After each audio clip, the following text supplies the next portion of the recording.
Satnam Waheguru.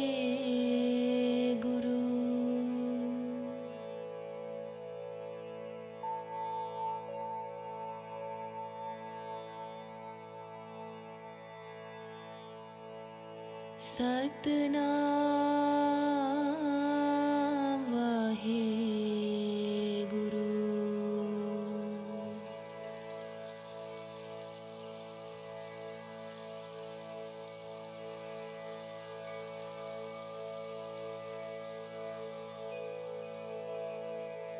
Satnam Waheguru.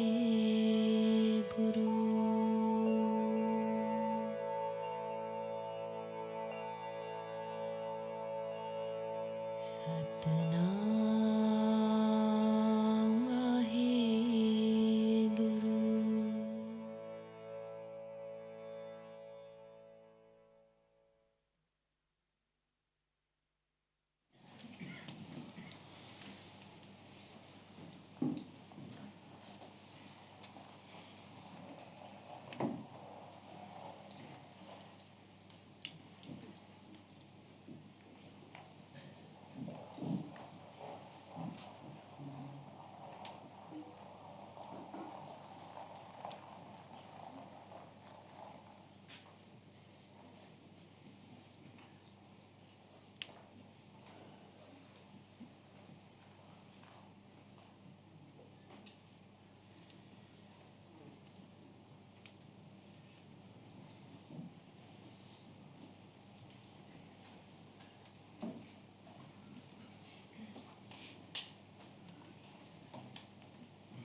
Namaste, welcome everyone to Satsang here at Monte Sahaja. Very big welcome. And welcome to all who are joining us via broadcasting for today's Satsang. Big welcome for you. Okay. That's good. Okay, you come for me. You.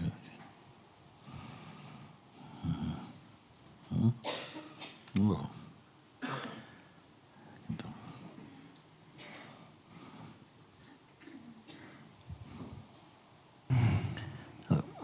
Namaste, Mooji. Namaste.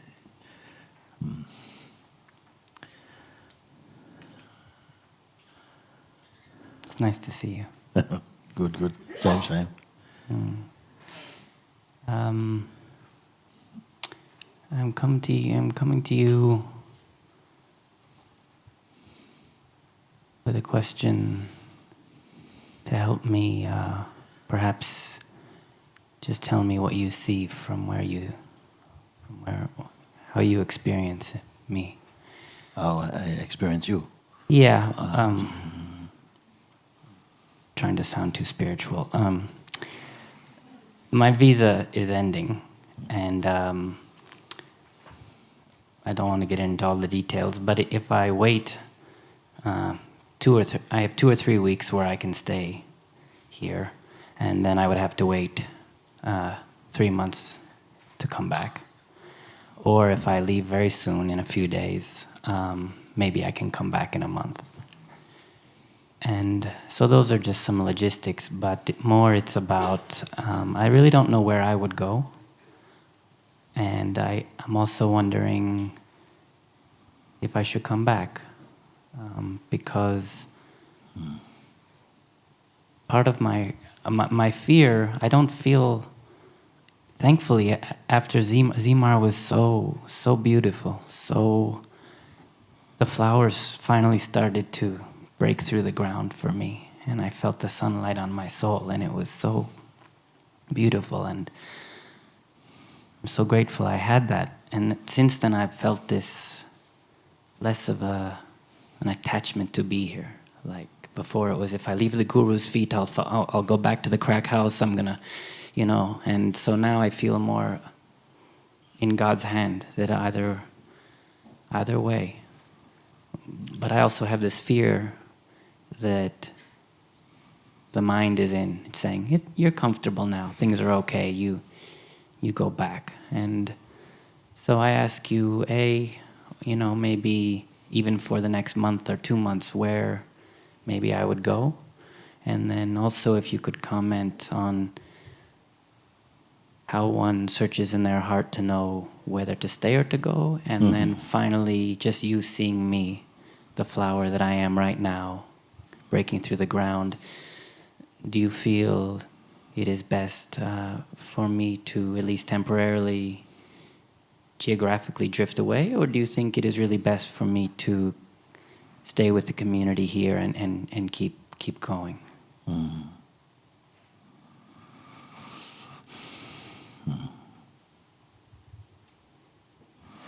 Many times in life, not only amongst people who are not following any spiritual path or discipline, but for all human beings, we must face some periods when you don't know what to do at all. You don't know what the next step is, where you're going. For some people, even the whole idea of a future is very, very open thing. And if we have been brought up with the feeling that we should know at least the next step, and if there isn't one, we invent one.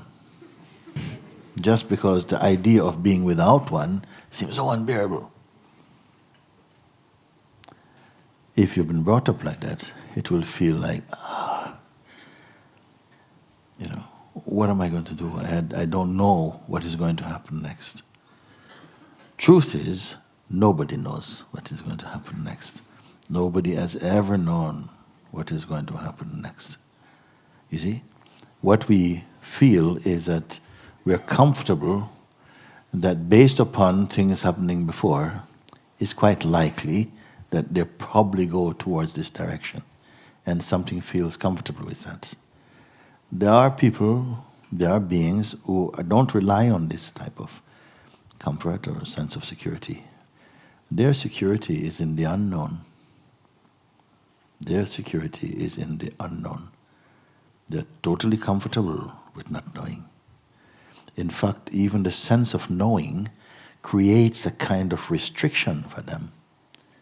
And the sense of not knowing, of the unknown, is totally open.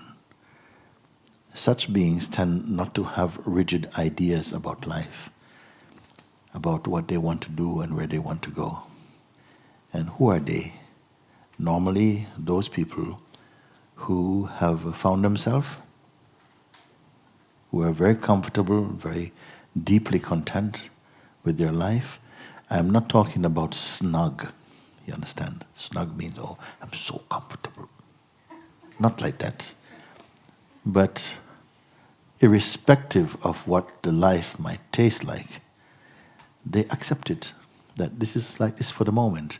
And they also know that no situation that you experience is what it is.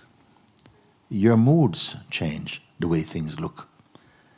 Also, someone also talking about it and your mind opening changes the way things appear to you. So it is such an open world like that.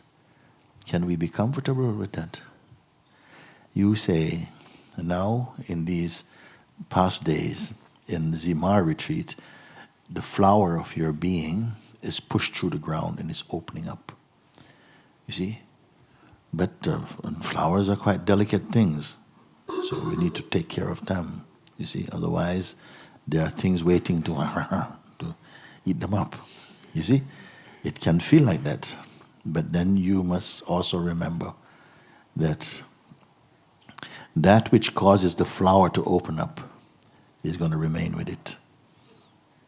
It's going to remain with it. It's not going to leave it only just for a few days in the ground. It blooms fully. And it's better you're a tree than a flower. You see? I want to be Flower a has tree. its beauty and we enjoy it, But a tree grows and bears flowers and fruit and gives shade also.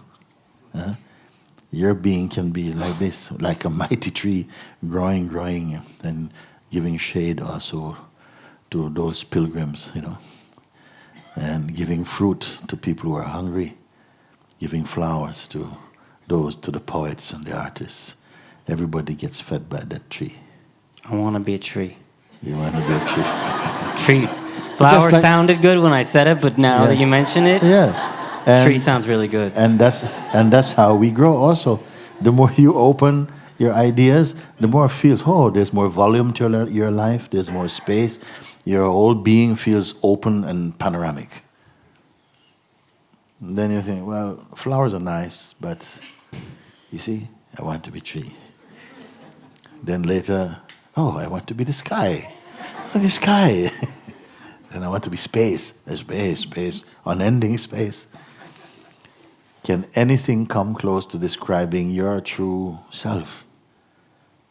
Can anything come close to actually catching what is really here? Can anything come close to describing or catching what is really here? And our old species, clever as we are unacquainted with our inmost being.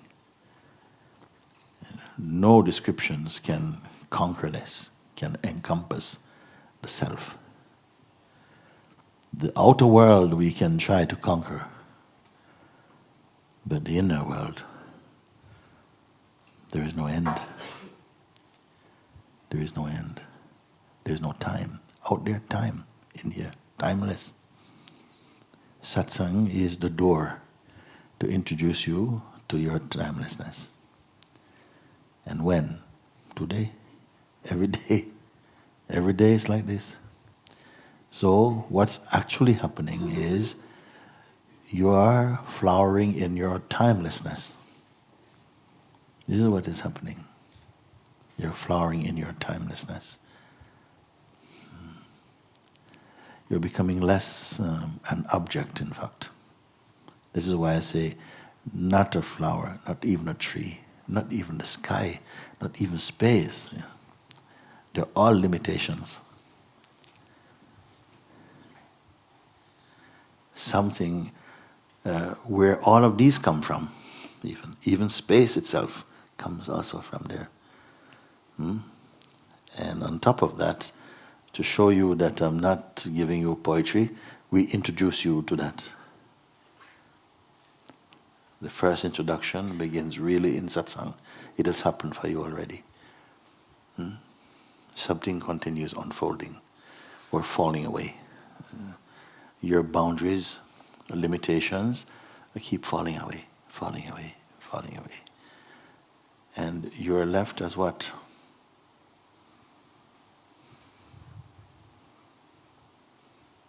If everything you know, everything you imagine, everything you perceive, they come and go in front of something which does not come and go. I don't even want to call it something, because it itself is not an object. Could this be what we are searching for? Could this be what draws beings like yourself to a place like this?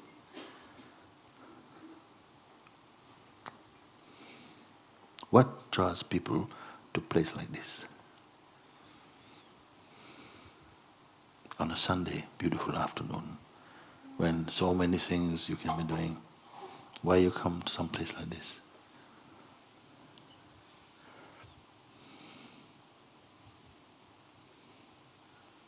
Because for most people, or at least for many, everything in the world, they have a sense of it. You've tasted. If not that, something close to that. Relationships, beautiful houses, beautiful holidays, beautiful cars, money, bit of fame, bit of everything. We taste a little bit. And you know there's nothing eternal about any of this. And for mostly, it is fine. They come and go. We have to live with it. Who can change that? Anyway, nobody can change it. There must be something indefinable, unconquerable.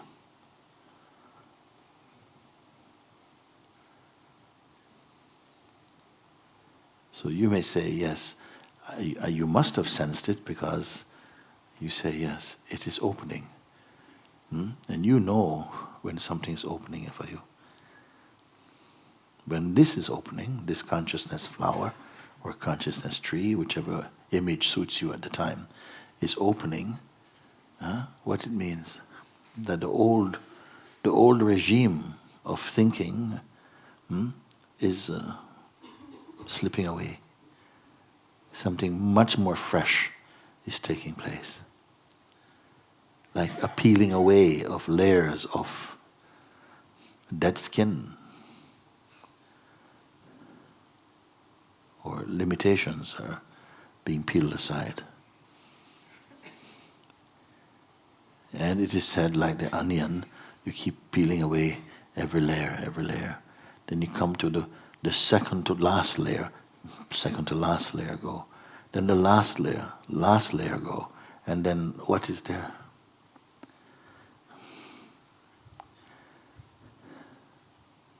When the last layer of onion is taken away, what we find?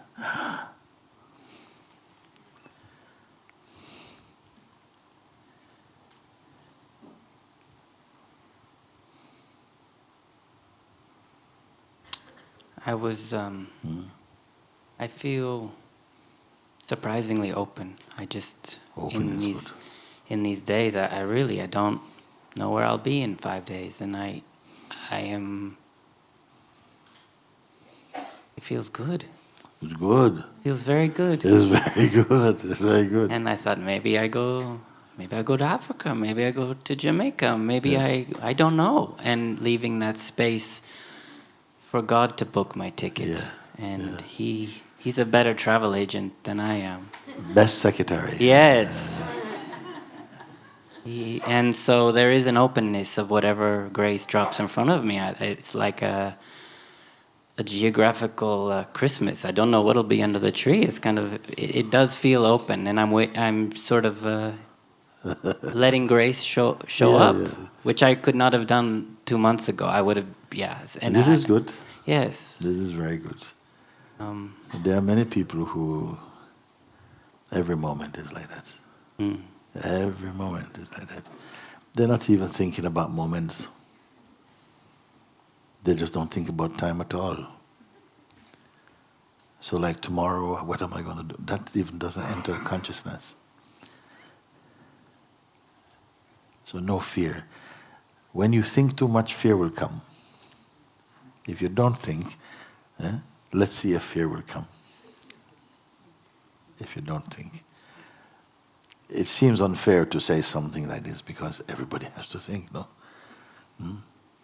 Yes, practical thinking is fine. Practical thinking is fine. It doesn't leave any smell, no psychological smell. But thinking about myself, what I should do, and where am I going to go in life, this is really wasteful, a waste of space.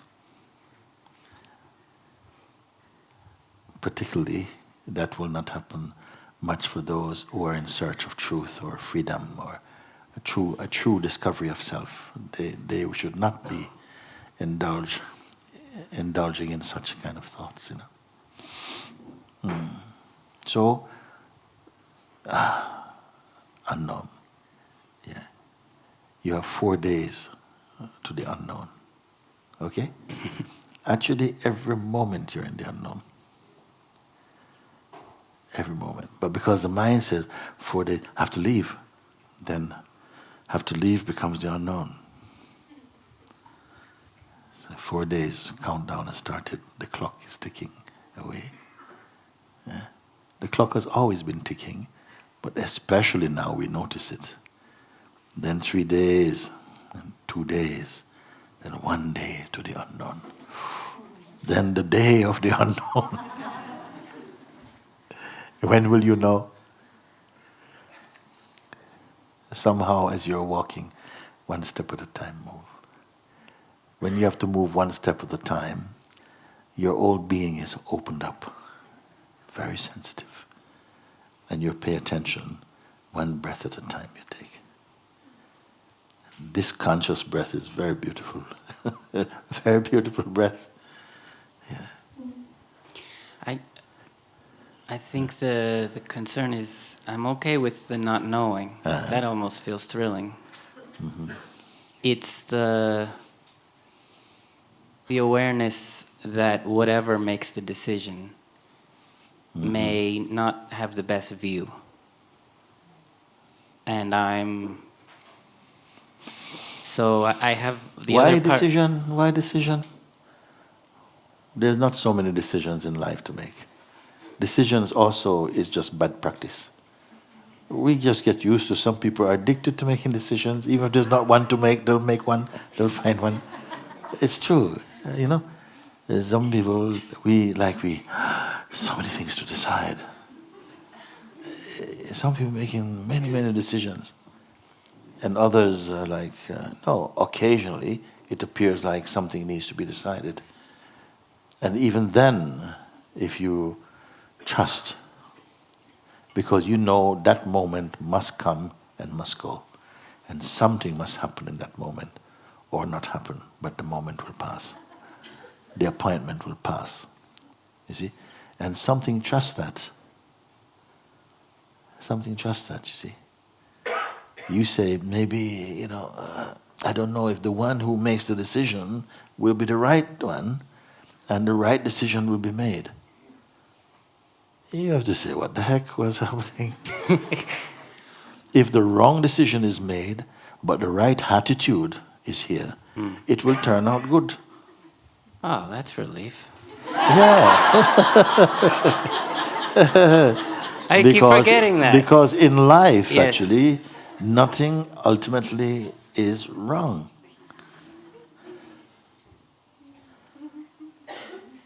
Sometimes we say, yes, you're going to the north, and then suddenly no, I think I'll go west.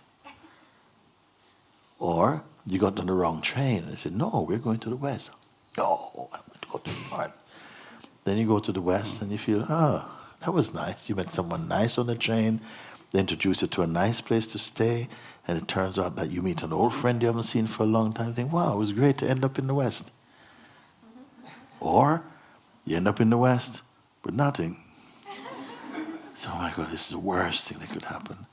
And give it a little time, turns out to be a very good thing that happened for you. Nothing can go wrong. The wrong happens here, not out there. The wrong happens here. With feeling, I don't want this. This is not what I was aiming for. This is not what I had in mind. This is not what I planned. This is not what I anticipated.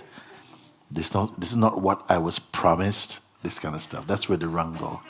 But in the life, if you pay attention, things turn around and think, oh my God, if this hadn't happened, then none of this would happen. So relax a little bit about it. Because even your wrong decision is life's right move. You can only be personally wrong. You cannot be impersonally wrong. And the person is generally mostly wrong. We are far too immature by personal human standards to catch up with life, which is so innocent, so spontaneous. Which mind, which is, practiced and really thinking a lot, can compete with a life which is just spontaneously unfolding. It cannot catch up with it. It is always late. The planning mind is always late. Or it will get some fruits that it will like, but it will not be as sweet as the fruits that life ripens by itself. You may not accept that. You will one day accept it. See it. You think you make a decision, but what happens is that that movement already started way down here, and it starts to rise, it's coming in, and then it touches the conscious mind, and you say, I think I'll go here. But the movement for there started way over here, but you could not see it. It's everything is preparing in life, not just in this body, but in the other bodies that are destined to interact with this body. All of that is moving together. But in your conscious mind, you will not know it. When it reaches the conscious mind, then you think, that was my decision. No one can do anything contrary to the will of God.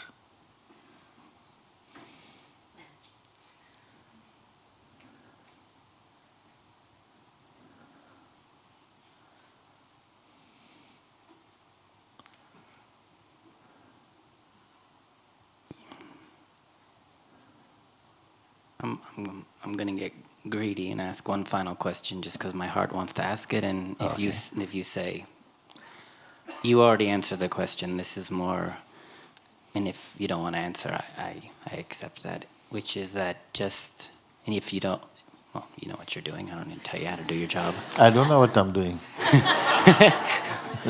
I guess, yes. And just if you've seen, just from where you are seeing me, you've seen me now for 2 months. I'm just asking the best word I can say is your opinion. Would you say, I think it's best, just comment on me. I know you're commenting on me specifically, but just, what do you think? Does it feel...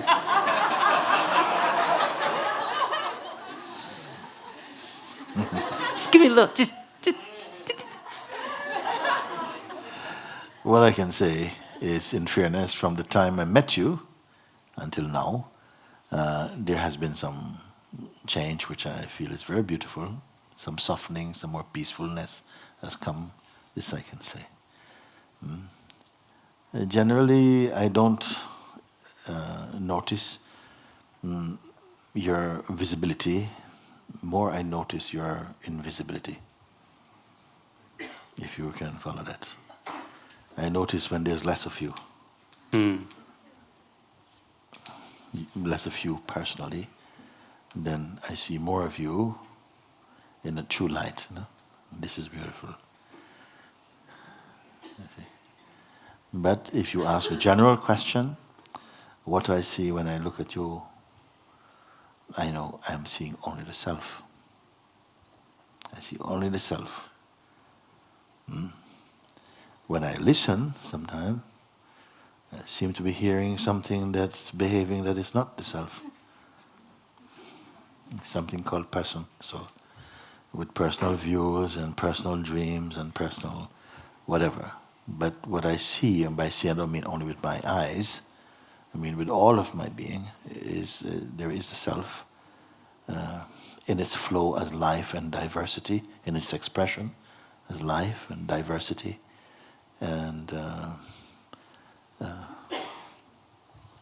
just, you can put it like dancing, but we can be more accurate in saying evolving somehow, in a state of evolving, in the dynamic way, growing back towards itself. But along the way, some are growing like this, some are growing like this. You see? Some growing like, we have eucalyptus trees here, they grow like this. And some grow like this. And then go down again and come back up. They go like that. But all of it is the dance of consciousness. You see? And I like to see them free.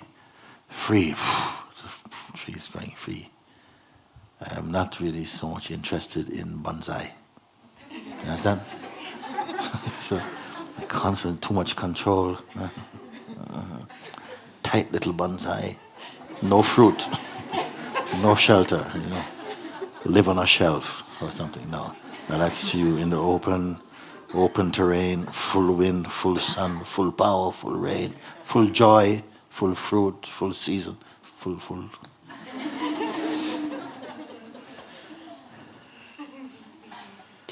What brought this on was that story you told of the man who said, "I'm answering from my heart," and you know, you shared that in some ways maybe his heart was not as pure, or maybe perhaps confused about what the heart was. And there's work that I want to do in the world, to whether I'm a flower or a bush. I already am doing things to provide shade for people, and it calls to me, and I put that on hold joyfully to come here. But my heart really wants to go and be of service and be in my purpose, and it does feel heart and not ego.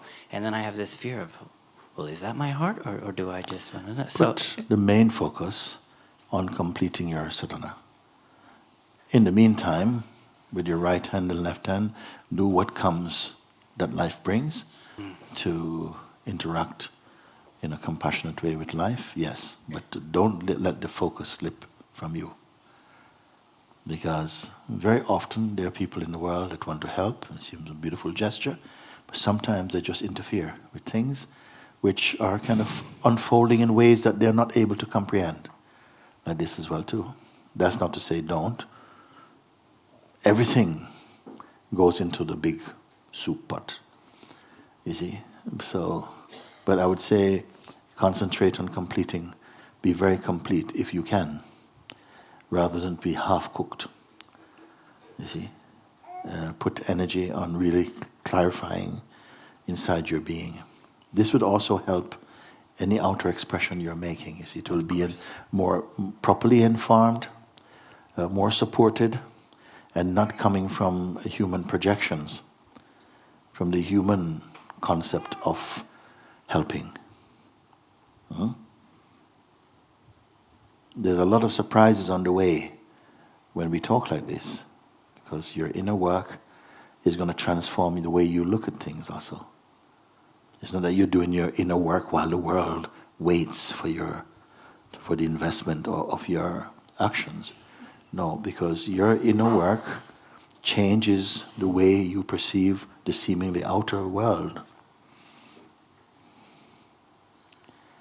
Each one is seeing a different world, depending upon our conditioning, our belief systems, and also who we take ourselves to be, shape the world and the life you perceive and experience tremendously. What you bring to life is your set of concepts and your deep belief and conditioning and identity. That is what will shape, your actions and the effectiveness of your actions in the world. In fact, our actions in the world is not so much to help the world, actually, but to train your being. This is very, very, very subtle subject. Very few human beings understand. Very few human beings understand what the world is about. No one can save the world.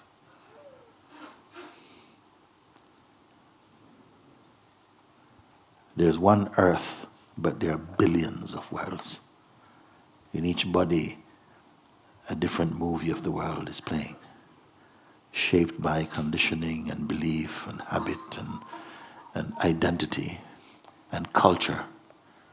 You see, shapes the world you see. You see, your heroes are someone else's villains. Your heaven is someone else's hell. At the personal level, we cannot live in the same world. We are just barely coping.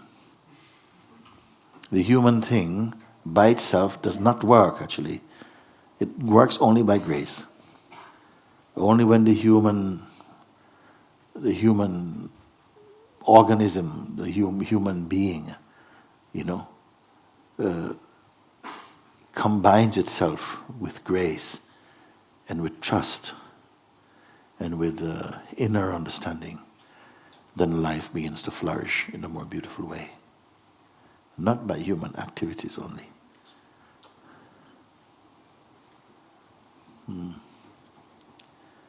So let both happen. Let the world be, and you also grow internally. If you grow internally, understand internally, then your external expressions, so to speak, internal, external, so on, they will be more like one. They will have some effect, because it is not the gesture only of a person, but of presence, of being. So existence is doing it, not the person is doing it only. The person is only personal in its own mind. Apart from its own mind, it is also an action of consciousness. In fact, there's only consciousness functioning. The person is only a mask that consciousness wears for a short time, perhaps the duration of one lifetime. It wears a certain mask, an organic mask that keeps changing.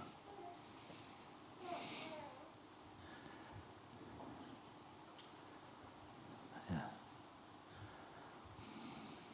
you. So, no matter what, thank you for all of this, and I do feel so open because I know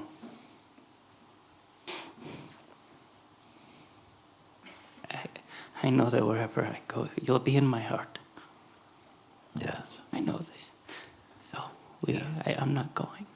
Wherever you go, outwardly, keep your head in your heart, everything will be fine. Keep your mind inside your heart, everything is fine. You don't have to pay attention to 100 things. Just keep your mind inside your heart. Everything will be fine.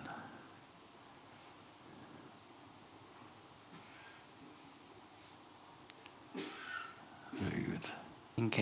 Just in case the form doesn't come back, can I have one last hug? Okay.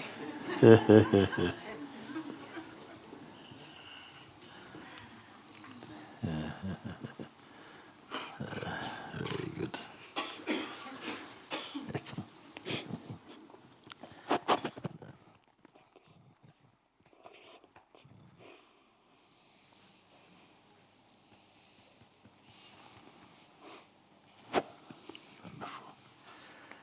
good one. Very good one. Okay. Thank you.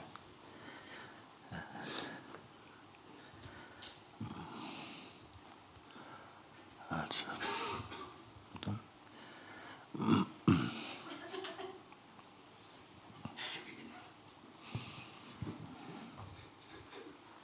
Namaste, Guruji. namaste.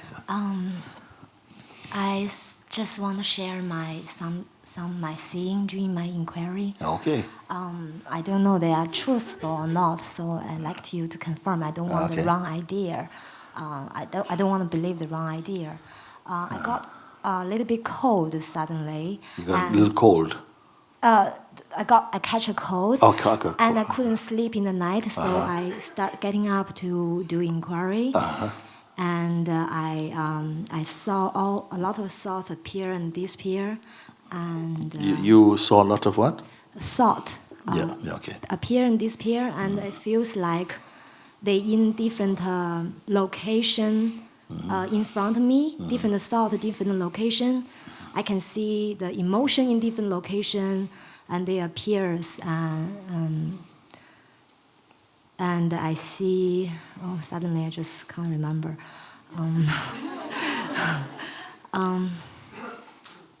But when you see the emotions, you see them up here or you see them in your body? I see somewhere, some here, some there, and very subtle. And I see the thoughts, some thoughts just arise like suddenly, and some thoughts arise like some power. And the thoughts arrive like power, it feels more truthful, this type of thought. Okay. Such as? I don't remember. Yeah. And I see this unchanging also inside of me, and I feel the deep peace there as well. And I saw the love for you, and this love is not personal. It's nothing personal, and it's expanding.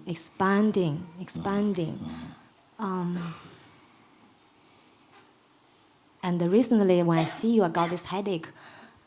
Every time I see you, and just some tension here, especially on my in my center eyebrow, I feel like this tension just here.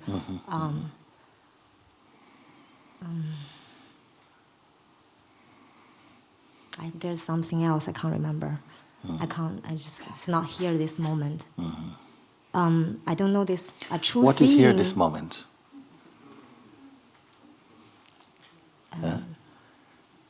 Because I like when I hear like this. You may hear, I can't remember. Yesterday, this, I can't remember. So for me, it's good. Can't remember, actually. Actually, it's a very good thing that we forget. To forget is very healthy for most things. Suppose everything you saw, you had to remember. Everything. Like your mind take a picture and you have to save. It's inside. Everything you do, everything. So life also helps you to forget things. Because if you don't forget things, your mind will always be full.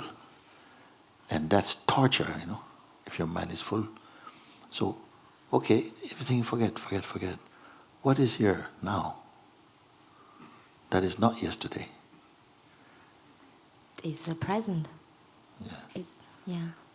Do you say the present or the presence?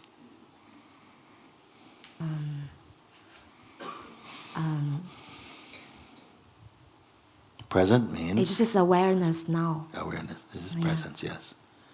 This is presence, not present. Presence. I'll tell you why I say this, because we've just been talking about time. Yesterday, last night, I was thinking, inquiring, because you had a cold, no? So you couldn't sleep, so you inquire. Yeah. Good cold. Use it for inquiring, but I can't remember. I saw this, okay, and but actually, there's a struggle to remember Exactly. Yes. Yeah. And even in that people. moment, everything's so clear. But next day, just Yeah. I do try to do the same thing. Everything's fuzzy. I know there's some moment there's Can no. I tell you something? Yes. But you try to do things next day, but everything is fuzzy. But if you recognize you're seeing fuzziness, that's also quite clear. Not the fuzziness is clear, the perceiving of fuzziness is clear. Yes, that's what's very clear. Yeah. And there's some moment there's no thought at all, and then I reached a state which it's like I don't know, it's like my brain released some kind of chemical, and this chemical just suddenly just all over me. As what? Just Something good or not good? feels like maybe when I was young, my mom rocked me in the bed, something like that. That's kind of feeling. Okay, so It's- just unexpected, one shower of Yes. different feelings and Yes, things yes. just come, Yes, which is also seen. yes, Yeah. Yeah. If you don't get entangled in them, just you're seeing only. If you don't get entangled, then you'll still be aware that there's you and the things you're seeing. If you start to identify with them, then you lose your way and you feel completely confused. I see everything. Yes. Yes. Everything arises in me. I see them. Yeah. Yes. I don't know. This is true. I'll just. It is very good. You see everything. In fact, you see everything. Yes. Always, whatever is coming up, you're seeing it. Yes. But what tends to happen is that we also identify with some things we see. Yes. When That's you also identify, happened. then it becomes personal. Yes. And then your space gets smaller because you feel entangled with the things. If you can observe without identifying, just observe, you'll find that there are some thoughts, some feelings that feel more magnetic.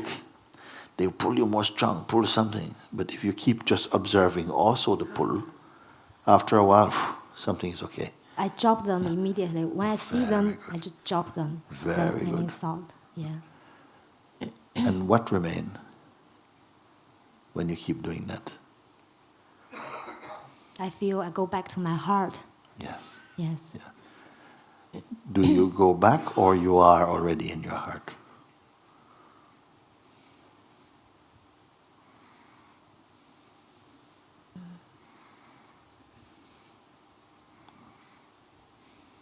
It's attention drift away. I'm Yes. already in my heart. Yes, this is true. You see, because it's just habit of thinking. We say, then when I ask you what is left, if you don't identify, you're only observing, then what is left? And you say, I go back to my heart, which is, oh, it's okay, it's okay. But actually, your heart is not any distance from you. So there's no back to go back to. You're right here. You and your heart are the same thing. You and your heart are the same thing. So there's no going back to. You are here. You are the heart. It's not just words and being clever. They mean something. Here, sometimes the words, little thing, trick you, and you miss everything just through a misunderstanding. You don't have to be like that with everything, but with this thing, you need to be very clear. I need to be very clear with you that you are already the heart looking at what was being lived as a person, personal memory, personal this, thoughts, all these things coming, and you say, I'm looking, but as they come, I drop them, meaning I don't touch them. I just look. I don't combine myself with what I see. Some people feel they cannot look without identifying, without combining. But that is not true. Or with a little practice, you find you can. And this is perhaps one of the most important things you are going to discover if you can observe without identifying. In a very short space of time, you will feel an immensity of being, not tight, not trapped, not claustrophobia, free like space. So I just keep quiet, just... Yes, keep quiet means not talking, not talking, because sometimes you have to talk. Keep quiet means you can perceive but don't identify. The senses are functioning, but don't combine yourself. Don't say, yeah, I really like this and I really want that and I hate when this happens, and don't pick up the mind like that. Just look. If you do it for a little while, your looking becomes very silent, very quiet, and very joyful feeling. Just in looking. Just in looking.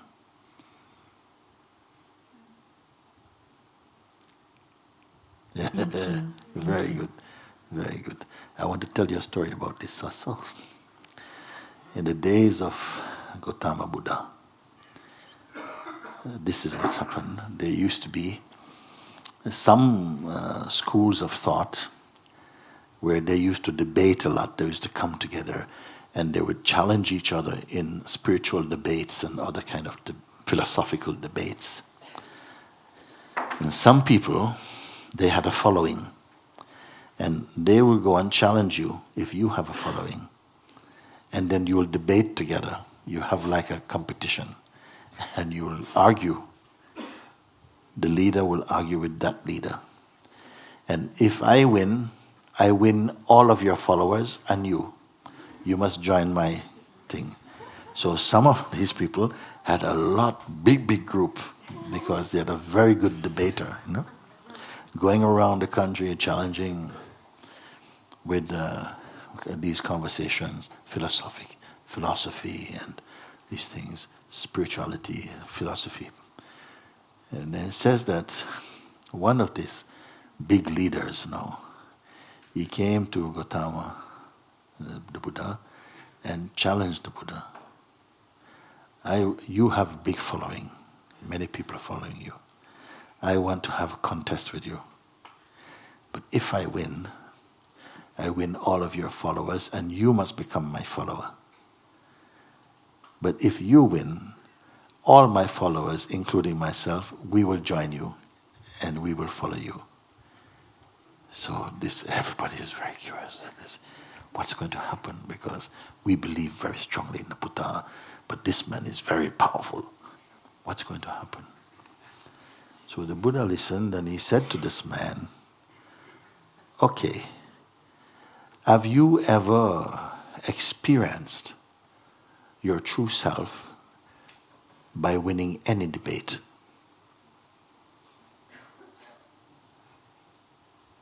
He said, no. I have not experienced my true self. So the Buddha said to him, okay, I'll tell you what. You come and spend 1 year with me, because this is very important to win all my followers. And like this, or I win all your followers. Okay, you come and spend 1 year with me.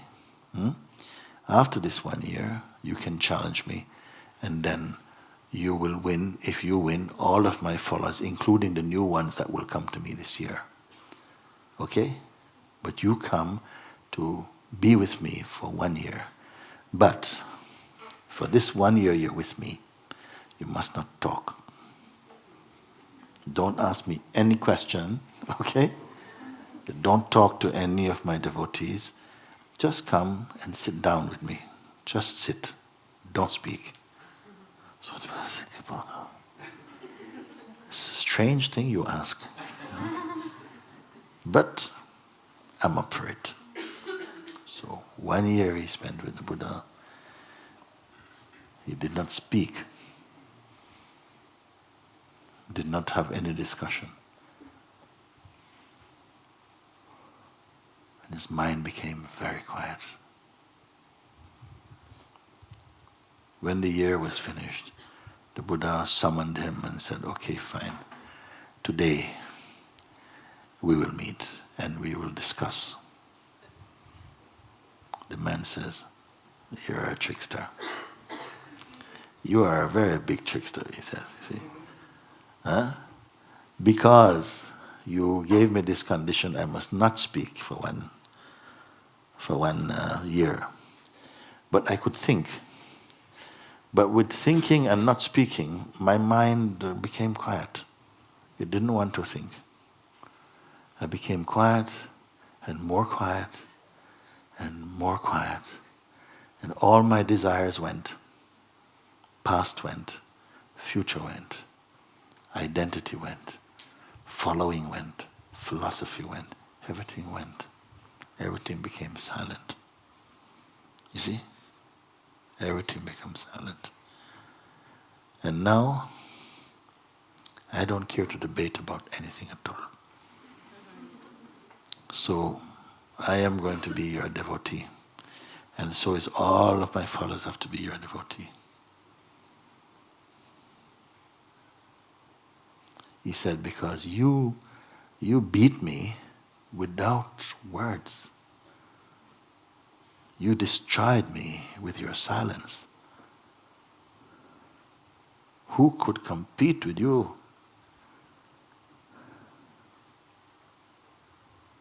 So this is the power of silence, you see.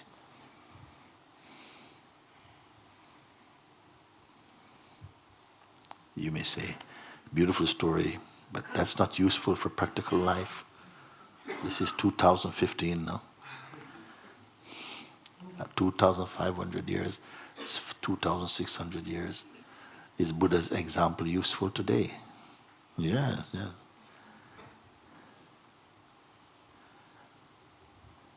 And there's another silence. The silence where you can speak, you can move, you can do things. You have the use of your intellectual faculties and so on. But still inwardly, your mind is in total serenity. That state is called Sahaja, actually. Sahaja Samadhi. It means to be in the natural state while moving in life in a natural way. Sahaja Samadhi is very suitable for the modern man also, who has so many things to do. But he has to find this silence which cannot be kept by effort. It must be his natural silence. He must find his natural peace without being a peacekeeper. How is he going to do this? Because everything else he has to maintain. But your true self, you cannot maintain. In fact, you cannot be your true self and your false self. The incomplete sense of self is journeying, looking for the complete self. But it will never reach. Before it reaches, it will burn up. It will disappear. Didn't they say when Icarus was flying towards the sun? Did he get to the sun? Before he reached to the sun, combust into pure fire. But this disappearance is not so dramatic. While you are searching, as you find, you disappear, and only your finding is left.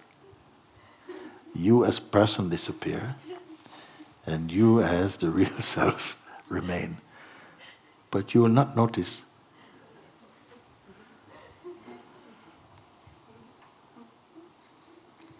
Does it sound scary?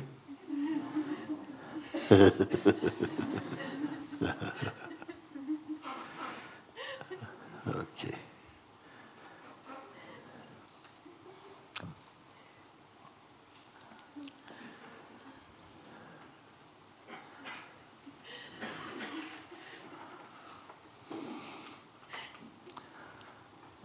Namaste, Mooji. Hello, darling. Come down a bit. I have a question. Yes. When you follow your pointings, and I experience self, experience my being, then just this voice and ask, but who is there's a collection of things, sensations and a state that can be seen. So then I see it, something seeing it, and then it's but what is seeing that? And then it's something comes like something's backing up, kind of like. But if something is backing out from the question, what is seen? Because you say in your investigations, everything is there, all these thoughts are there, and then the question is put, who is seeing all of this? And then you say something begins to backing away. But this which is backing away is also seen. Yeah. Okay. Someone What like weaknesses? Peeling something, peeling and on, I don't know, feeling like that. And it gets bigger as it backs up. Listen, don't forget yourself. You are observing, after this question, where am I? Now, normally, mind is looking for an answer. It's looking to find something, as it does usually. If you're looking for your car keys, you look everywhere, then you see, here it is. You can find it objectively. If you're looking for your shoes, you go out, there are all these shoes, you find something tangible. If you're looking for yourself, you're looking, will you find something? You follow or not? Yeah, if you're looking for something that is an object, you look and you find the object or you don't find it. But still, whatever you say, I found it or I didn't find it.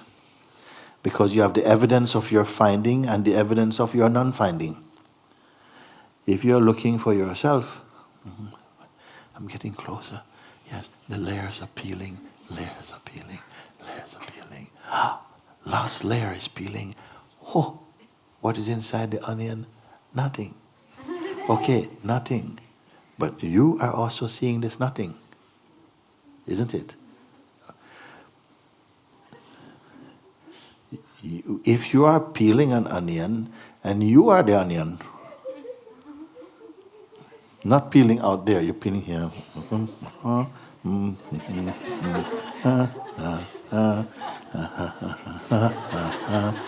And then finally, what is left there? The hands also vanish. Vanish. Also, the person is peeled also.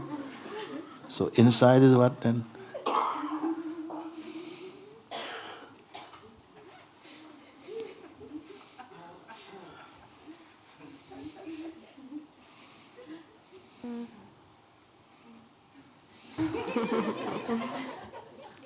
When you say peel onion, you can see onion peel, peel, peel. How many layers? Peel, peel, peel, peel, peel. And then final little thing you peel. And inside, nothing. Usually there's a seed, no? Usually a seed. And not even seed. Nothing. What did you find? Nothing. So nothing is left. And you are left seeing nothing is left. Okay? But what about when you are peeling you?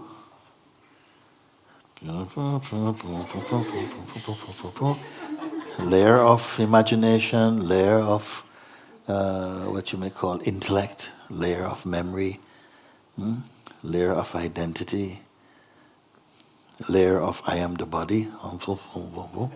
All this is being peeled. So what's the final thing? The ant. Hands disappear. Eyes disappear. Nose, throat, heart, lung, everything, toenails, hair. Okay? So, what is left? And who is there to witness it? I notice space, but...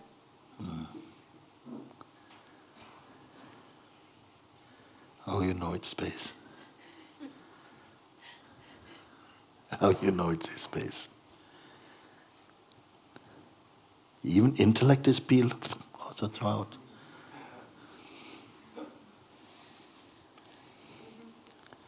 Can there be something more important than the intellect that discerns things?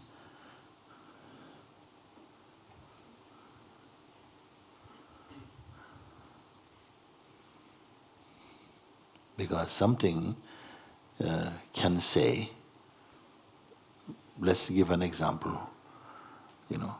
If I say something like, there's a red car in the car park and it's on fire, whose car is it? Or I say, there's a car parked blocking the road, whose car is it? Could you move it? They say, it's my car. You will not say it's me. I am here. I'm not in the car park. Okay? So you say, I'll move it. So it's my car. It means it belongs to me. It's not what I am. I can get another car, get a blue car. Okay? So the car is not what I am. My car, not me. You can also say, my body is so tired today. The body is so tired, feels so heavy. My body, not me. My body. You go to the doctors, you say, doctor, my earring is in this ear is blocked, and in this one it's also blocked, but not so bad. This one feels like it's 90% blocked. This one seems like 30% blocked. My hearing, not me. Something is observing hearing, not me, the hearing. You say also, my memory used to be much better. I could see all of you. You tell me your name, John, Susan, blah, blah, blah. I remember everything. My memory was really good. But now, my memory is only about 40%. So something observes memory that is not as good as it used to be. You are not memory. Can memory remember itself?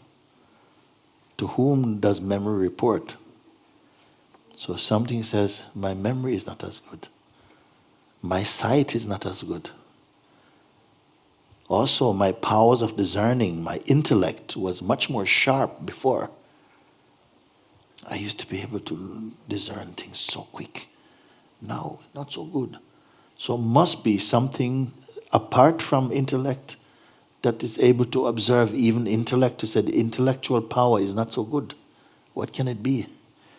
My intellect, I was very strong.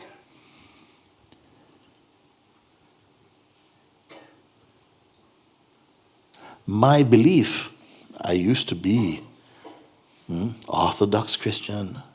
Now I am Muslim. My belief can change, not me. My belief. I have a big ego. Oh, I have a small ego. Ego, I have, not me. Who is me? Like this. Oh, my husband's left me. My life is over. My life. My life. That life, not me.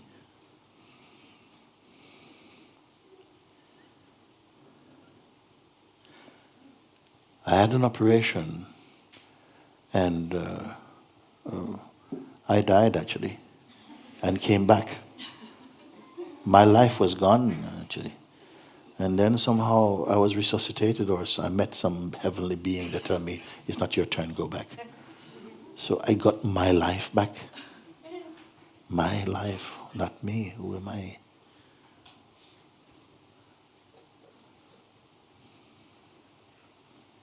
Who is saying these things?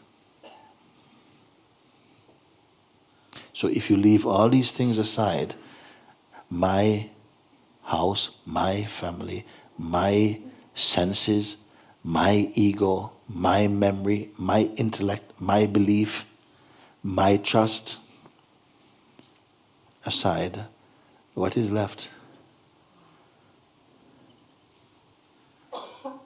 When there's no my something, this my becomes me or I. What is I?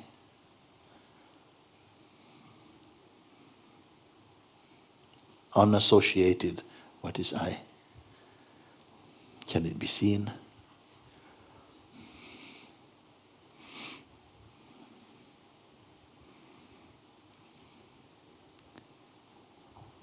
And yet, can it be denied? Can it be seen? And yet, can it be denied? Can you say, I don't exist? Then who's the one saying, I don't exist?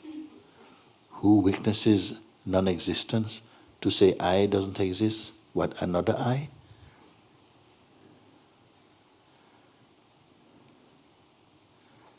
So don't just think. Think and feel and introspect and see. What will you discover? It's very important what you discover. Because what you discover will shape all your experiences. It will tell you what you're looking at and who you are, the one looking. Care to find out?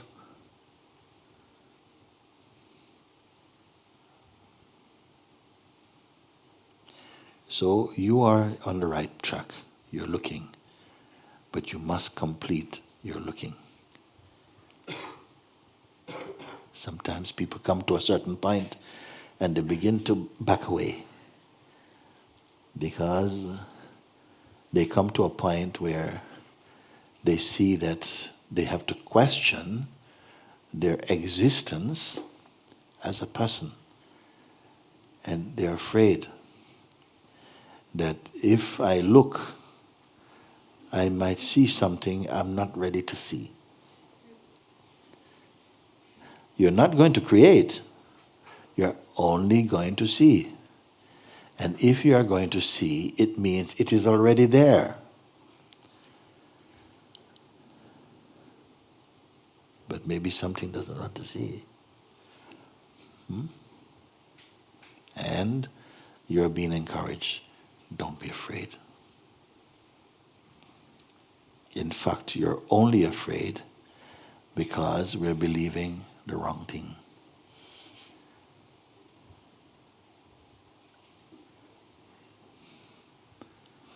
Now you say something now. No, thank you. You want to leave it like that? Oh, all right. I'm inside. Huh? I went inside. You're inside, okay, start inside. Yeah. You're inside as what? What is inside? What does it look like? Being. Pain? Being. Yes, pain. She's reporting what she can see. No, pain. Being. Being. Oh, being is inside. Being. Being, yes. Yeah.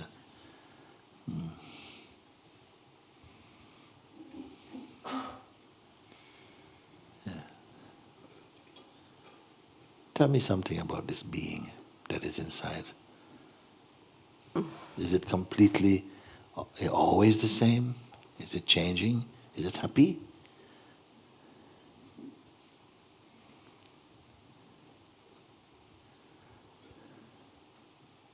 It moves a little bit.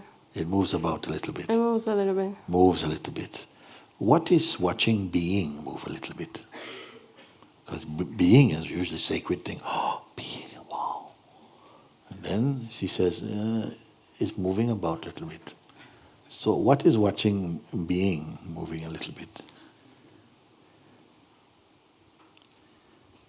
Must be something that's apart from the being, watching being move about a little bit. What is it? Yeah, there's something watching. And you, where are you? Are you the thing being watched, or are you the one watching? Or both?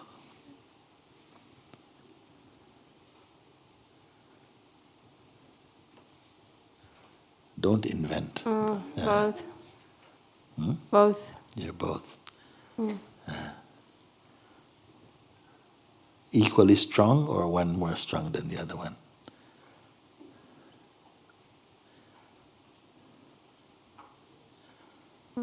one more, but I guess it goes back and forth. One more. Okay, the one back and forth, is that the true one? Or there's another one? There's one that is watching the one that is moving. Which one is the stable one, the true one? There's one more steady. Yes. Okay. What knows that? Something. Something knows that, but And you are aware of it. I don't know. I don't know. Something notices that something more steady, but I don't know. So you must be there, no? To know this inside information. Did somebody come and tell you, yes, there's something more? Yeah, behind? there's one that knows. Huh? There's one that knows. Yes. Are you different from the one that knows? Little bit of space. A little bit. You're the one in front. Yeah. Yeah. Who told you? who put you there? Why are you not the one behind the lens?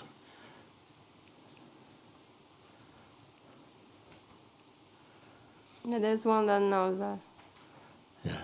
Is this one different from you?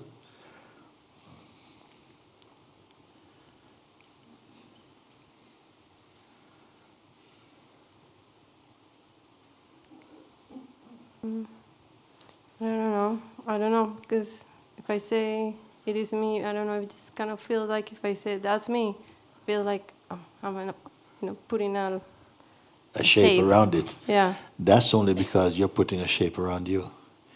And that's why you can't say, I am that one. You're keeping a shape called you. Because if this one doesn't have shape, and if you don't have shape, then you are one. But if one of you have shape,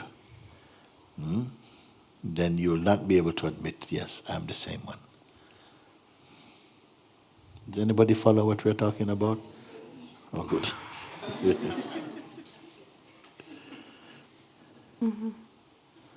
These things, when we talk about these things, you must be following internally.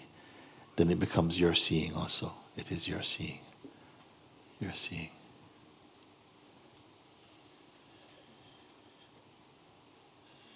Your awakening.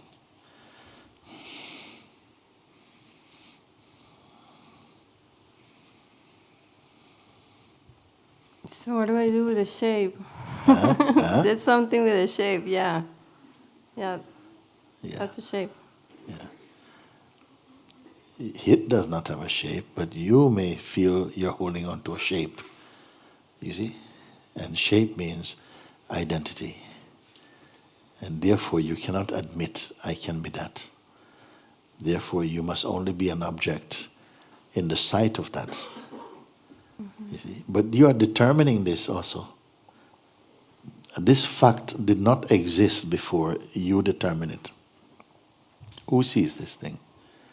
The fact did not exist until you determine it is so.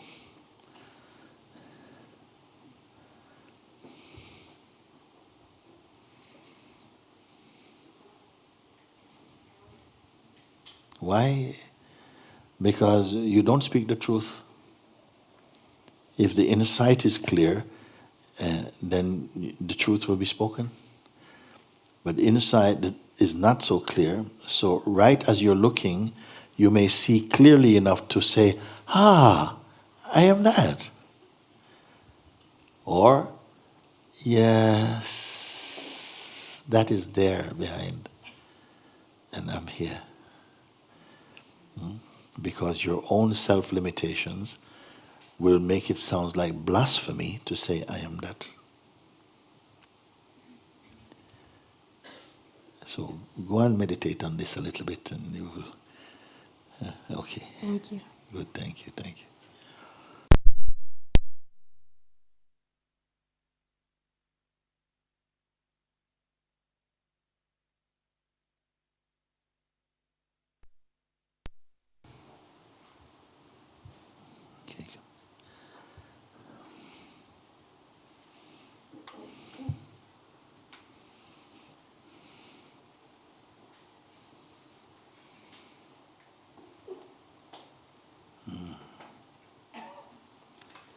Namaste, Guruji. Namaste.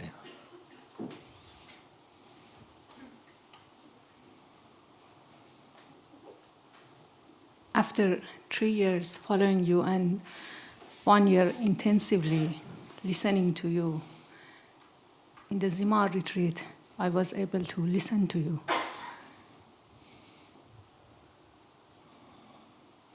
It's such a joy to be able to hear you. Yeah.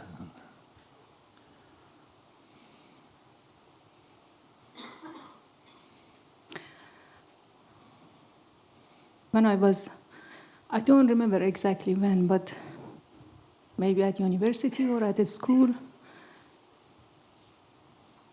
one of my teacher or someone was talking about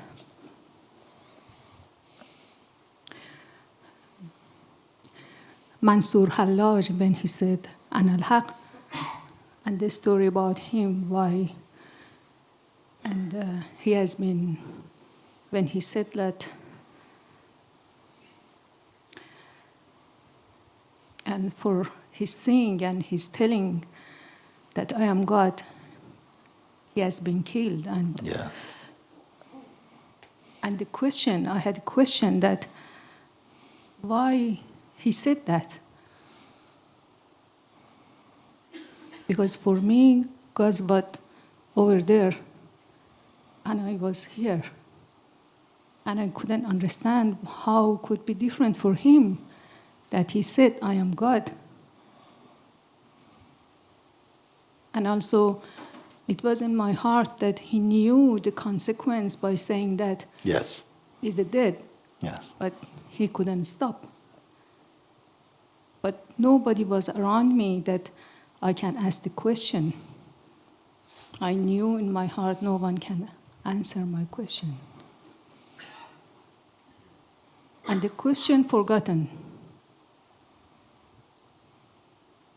And in the retreat, someone came to the microphone and he said, Mooji, I saw it. It is everything. It is simple. It is so subtle. But I forgot it. Can you remind me again? And I heard, I didn't think about him for many years. And I heard someone said his name and the question arise again. And you was talking about a dreaming and you said everything is play of God and Yes. and if you can see this dream and this play of God, and I felt I'm in the space that I could see everything and display, and I felt, but Allah saw, and the reason that he said, I am the self, I am the God, and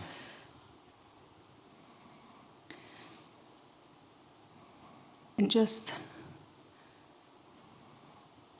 it seems, I just saw, I just felt him and why he said that, and it's difficult to put on the word, and I felt I've been shown that why he said Ana al-Haq. And then by you I could see, I go to that point and I see the self Yes. out of the dream. Yes. And then you took me in a way that was so quick, I couldn't stop the seeing. I just saw I'm out and everything was in front of me. Yes. The one supreme being is manifest everywhere. Not only on this planet, in every planet, in every space, in every atom, it is there. And God is not a gentleman with white beard or whatever, floating about like a cloud or something like this. according to man's limited ability to perceive God, God appears in form in order to correspond with the human intellect according to its capacity to comprehend God. And it manifests in so many different ways. And it is good that there are many religions and that there's not one religion. One religion would be suffocating. All the religions give a sense, a clue that is complete, even not really complete, but from each you can see. If you go to the heart of each of them, you can get a clear inner understanding, a mystical understanding. But generally, none of them can encompass God. None of them. But if you see the same essence shining through every expression like this, you begin to get a glimpse of the magnificence of that which man calls God. And you'll have to see it from inside your own inner eyes to perceive. And each according to their capacity, and only he you can say, who grants to human being of certain similar tendencies, according to his own will, group them together as nations and different religious beliefs and so on, and infuse in them the faith and the grace to follow their path, which if they do with earnestness and sincerity, will bring them close, if not into his very being. And some are more accustomed, according to the capacity that God puts in them, to not only see or to perceive God as an essence of some, because even then in the highest view in man's mind, God is still perceived as an object. Even in some of the highest view of men, still perceive God as an object. How can God be an object?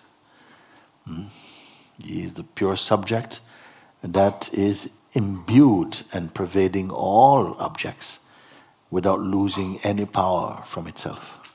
It is everywhere in every atom. It is the life in the atom, the energy in them. In every aspect of our being, it is shining through them. It is the one single light shining through all humanity, all sentient beings. It is shining through them.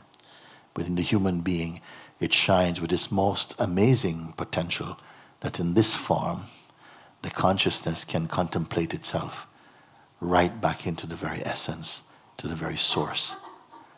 So some beings, they see this, they see it.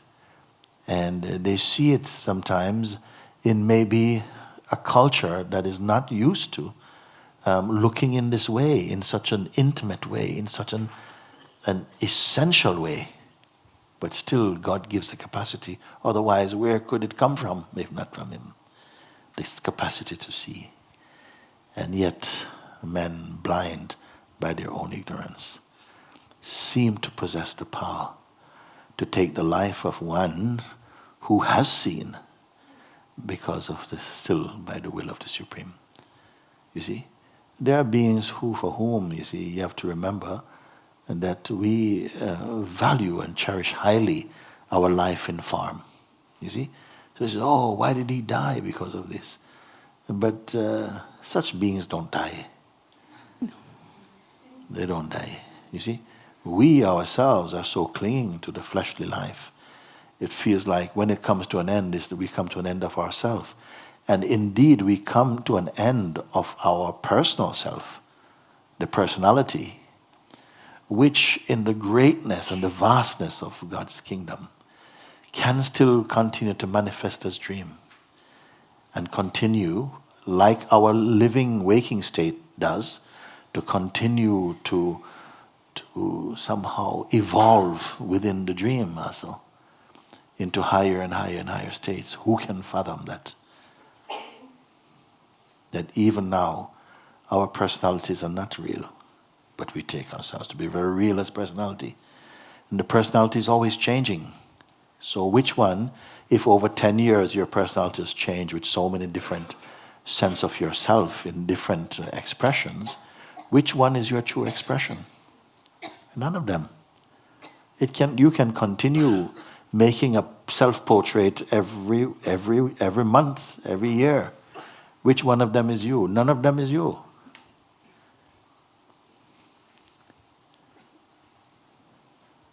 So some beings sensing that they were making a declaration of the truth in an environment which was hostile to such utterances, still said it for generations yet unborn. Also for them.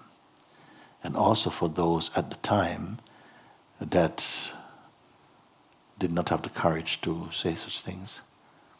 And said it for mankind and said it for heart, for the fact that the heart is true.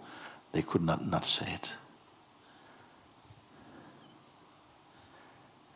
They became the immortal ones.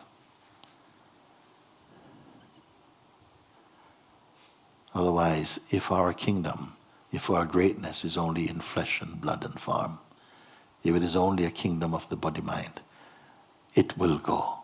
It will pass. All our yesterdays and tomorrows will pass. Find that which does not pass, which is within yourself. It is within ourselves. This is the great call, the one voice that is calling through all the different expression, all the great rivers of religion and spirituality. Is the same one voice is calling you home. And where's this home? Here. A journey outwards you can measure in miles or kilometers. But the journey within, it is distanceless and vaster than any journey. And yet it's not even a journey, because as soon as you begin to look, the clues become much more bright, much more clear. You see? And you begin to see. You said rightly that for some years you've been listening, and people have been watching and listening through YouTube and other things. And still it took a while for the words to really open up their inner meaning and for your own inner ears to hear them. Sometimes you're listening, but mostly what is taking place is misunderstanding, dressed as understanding. And after a while, it blossoms into an openness, a clarity that seemed to somehow, like sometimes you could be deaf for a bit, and suddenly the ears just opens up, and everything you begin to hear clearly again. In the same way, our inner ear, the ear of perception inside, when you hear with your heart, it can open like that, and suddenly you begin to understand everything is coming, nothing is wasted. This is a mystery. It's a mystery. It can seem for a time also like our own mind somehow is preventing you from listening, from understanding. It even seems to sabotage any opportunity towards freedom. The mind seems to be there. And we don't mind so much, because on any level that we live consciousness, there's a life there. On any level that you live, even if you are in the worst prison, there is still a life you'll find in there. Whether there's the ambition, the urge to break out from the inner prison, because you can be in a prison, but inside you're free. Maybe more free than people outside walking on the street, shopping around in any place they want. You have to break free from the inner prison, the prison of conceptual limitations, of identity, of tight conditioning, and so on. That's a kind of prison also. And many beings, including yourself, must sense the tightness of that and wish to come into the open terrain of the self. At varying degrees and varying levels of urge. Some urges are very strong. Some urges are very strong. Some urges are still just mildly curious. But there are some beings who feel, I cannot go back. Sometimes the Master's work is to make sure you cannot go back. He will burn your bridges behind you and lock your doors so there's no escape, so you have to go through. But some beings are they're so desperate that they burn their own bridges. They lock themselves to prevent there's no going back. You see? I met one young man, I didn't meet him physically, but I heard about him, and he was so determined for freedom, so determined. No? That he said, I have not been able to. Some teacher had said to him that he must lock himself up or something like that to trap the ego or something. So he physically was doing it. Young man in the United States. Anybody here remember this story? He locked himself in his room. His sister called me and told him, please, Mooji, talk with him because he's a very, very determined guy. And he said, I'm not coming out for like 3 months and I won't eat. I'm going to lock the ego in the room and bolt him in. He's not coming out until I'm free. He said like that. I said, but the ego doesn't need key. You can't lock your ego.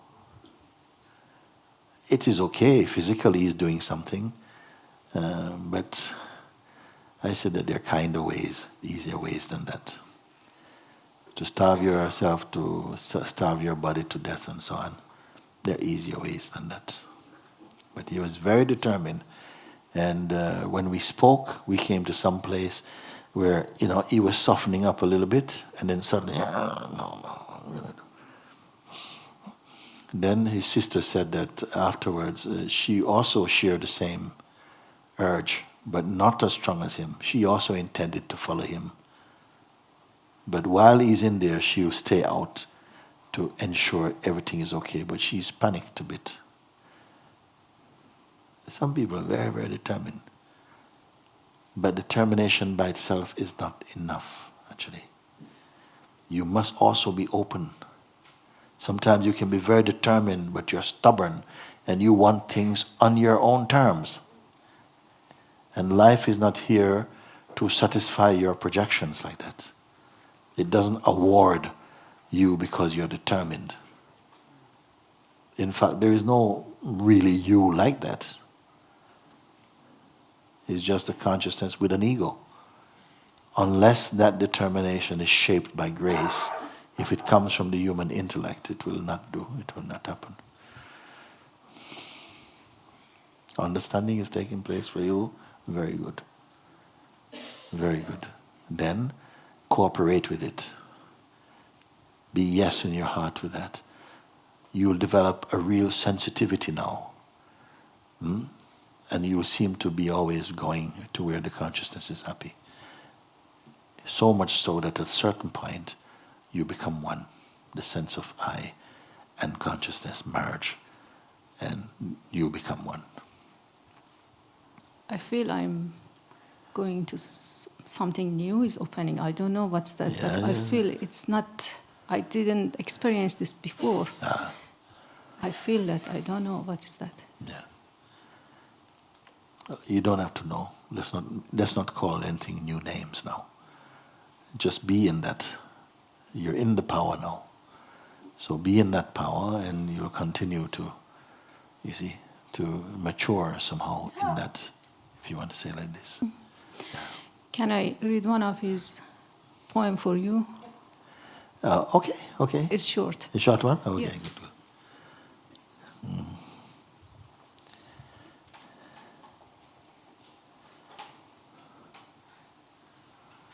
First I read in Persian and then in English.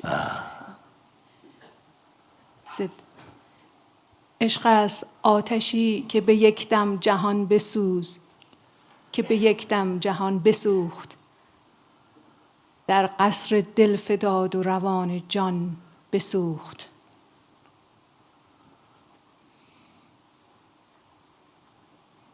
عشق است آتشی که به یک دم جهان بسوخت در قصر دل فتاد و روان شاه جان بسوخت.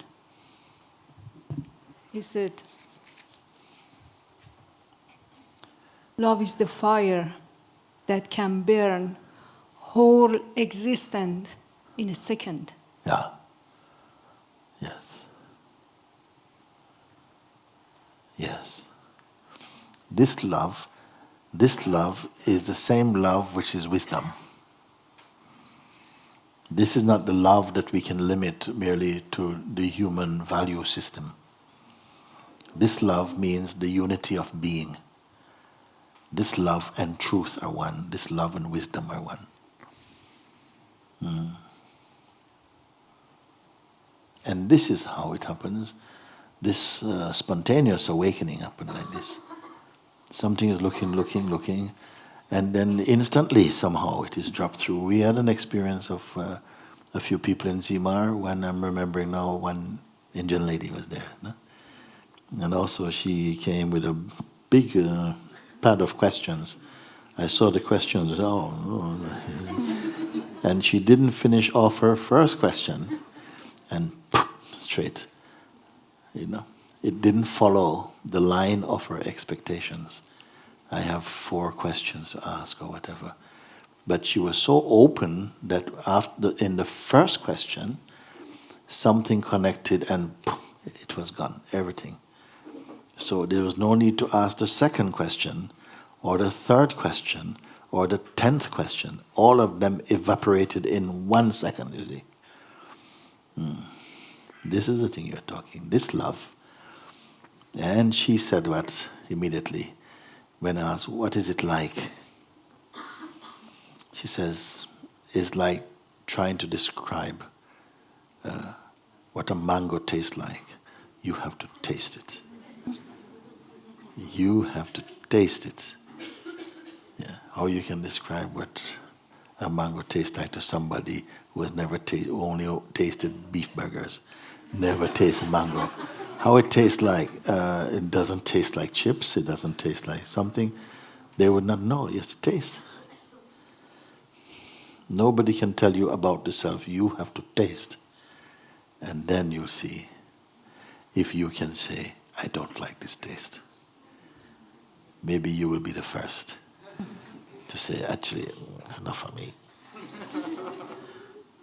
We have not heard of anybody who has complained, who has said, I'm sorry, I made a mistake, I really don't want this. I have not heard. Myself I have not heard, but maybe they have been.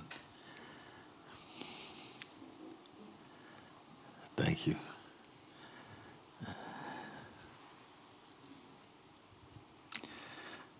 Who's one? Can I see you over there? Yeah.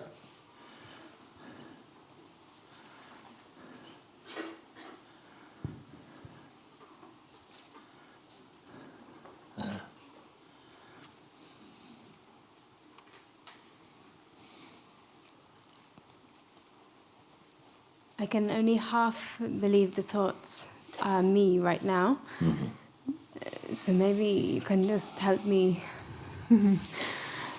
look. When you say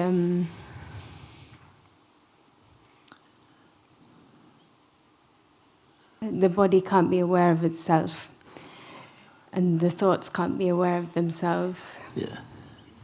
It's like this understanding of this here is coming in and out of identification with body and not.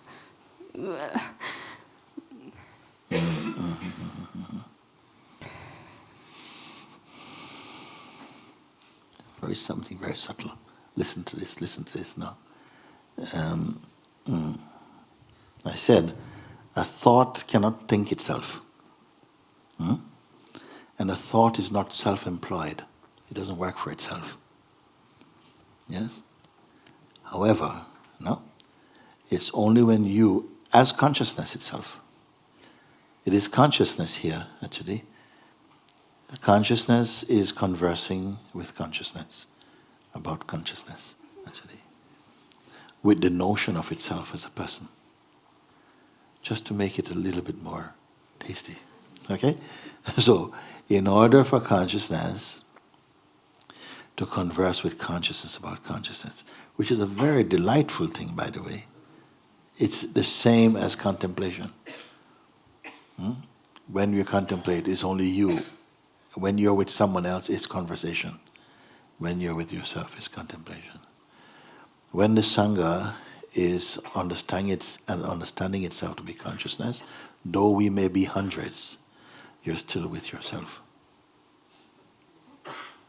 So, when consciousness identifies itself as a person, basically means I am the body. This belief, I am the body, which it needs, by the way. The body is very important to the consciousness in order for the taste of experiencing to happen. Without the body, no experiencing, or some kind of body. Without the sense of individuality also.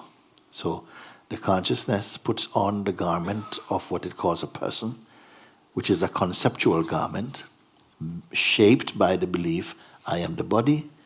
And once that belief, I am the body, becomes fixed, then that I am the body identity can begin to absorb conditioning from its environment, which it adds to itself in order to build up what's called character and a sense of a self-definition of itself. Okay? So that is a mixture of thought, or concepts you want to say, concept, and you have water there? Yeah. Of concept and consciousness. Consciousness and the thought identity is acting as the seeker. Consciousness without identity doesn't act as a seeker. It acts as presence. It acts more as a witnessing capacity to observe the phenomenal world, but also the other way, to be aware of the Absolute, which is its own source. We follow this? Okay, good. So, it's the consciousness plus identity, which is shaped out of belief concepts, that is then suffering from the belief in other concepts. When you say thought, thoughts come and the thoughts trouble me, it troubles the aspect of myself shaped out of concepts, out of belief. Because consciousness is not a belief. But when consciousness identifies as a person, that mixture has the capacity to believe in some things and to get conditioned or something like that. You see? So when you say, I feel the thoughts coming and I kind of half believe them. I half believe I am it. You half believe that you are them. Okay. When we say a thought arise, are we talking about a word arise or a set of thoughts arise as a kind of statement? When you think, I have this, this thought comes to me. This thought comes to me not as a word only, but as a statement, like a sentence or something like that, isn't it? So like, you're not going to get it, or maybe you're not mature enough, or you're not worthy, or whatever kind of thoughts come. And something half believes this. I don't know if we fully believe anything. Sometimes you highly believe it, shaped upon previous conditioning. Maybe if a thought comes and say, actually, you're not worthy to be free, and you're likely to believe that, whereas if it came for someone else, this thought would stand no chance at all. It would not even be remembered that it occurred if you have no interest in it. So we are chiefly troubled by thoughts which we have an interest in. And by interest, I don't mean that you like them. It could be that you hate them also. You follow? Yeah? So it's these thoughts that engage your attention. You can say there are thousands, millions of thought possibilities, but only few catch you. Most thoughts you don't suffer from. Most concepts you don't suffer from them. Which are the ones you suffer from? And if you suffer, I'll give you a clue. Because you are taking them personally. Only the person suffer. If you are impersonal in your observing, you cannot suffer. It's when you take the thoughts personally, like competitively, like you're not good enough, or you are too good for this crowd. The ego can go like this. Whichever works. You're not good enough. And you are too good. You're too good for these people. You should not be sitting in a place like this. You should be at the right hand of God. Yes, I knew it. You see? Depend. Whichever works in order, because any form of ego is going to block your merging into the pure self. So you are only identifying the kind of thought that creates a kind of blockage or gives trouble to you. You see? And which you does it give trouble to? The personal mode of yourself. As you become more matured in your understanding, the person is floating away and being replaced by presence. The person is floating away and being replaced by presence. I gave the example that sometimes on a sunny day, when the sun is beautifully present in the sky, you can also see the moon at the same time. But nobody pays attention to the moon when the sun is here. In the same way, when the sun of real understanding is in your heart, this moon mind, ego, nobody pays attention to it. It has no power. No power. It's like a dog with sore throat. Has no power. Can't bark.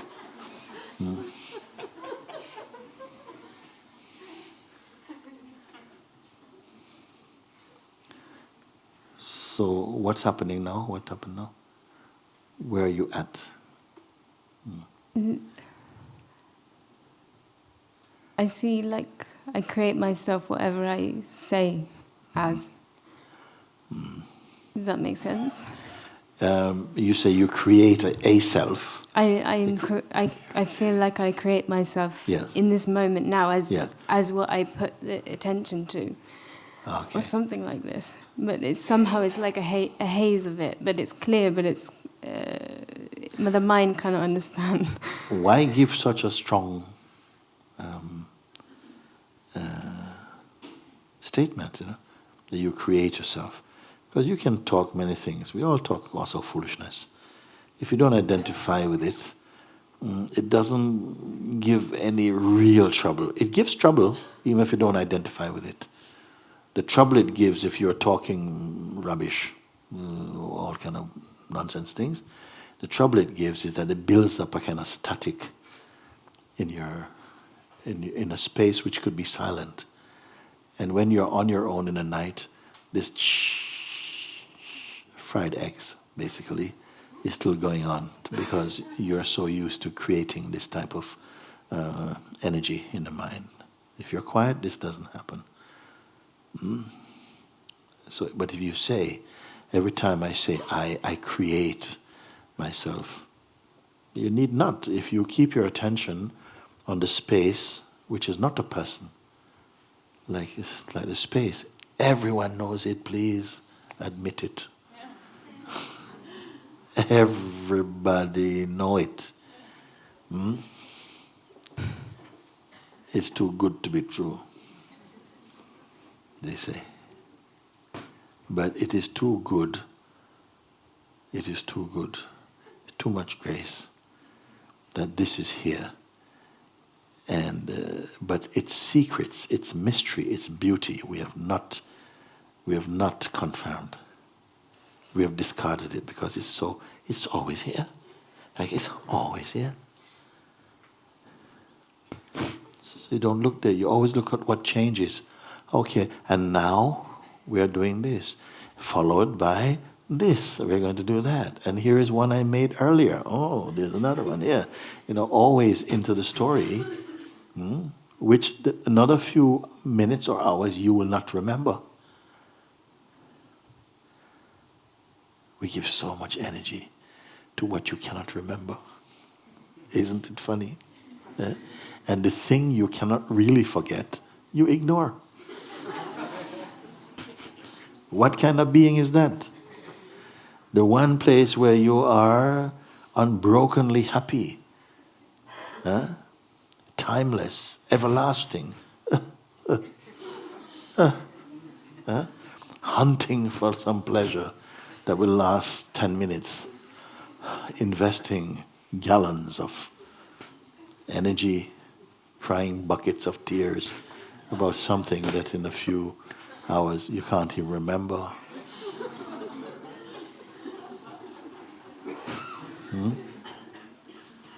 I have so many telephone calls in the past. Now I don't have a phone. Even mobile phone I don't carry.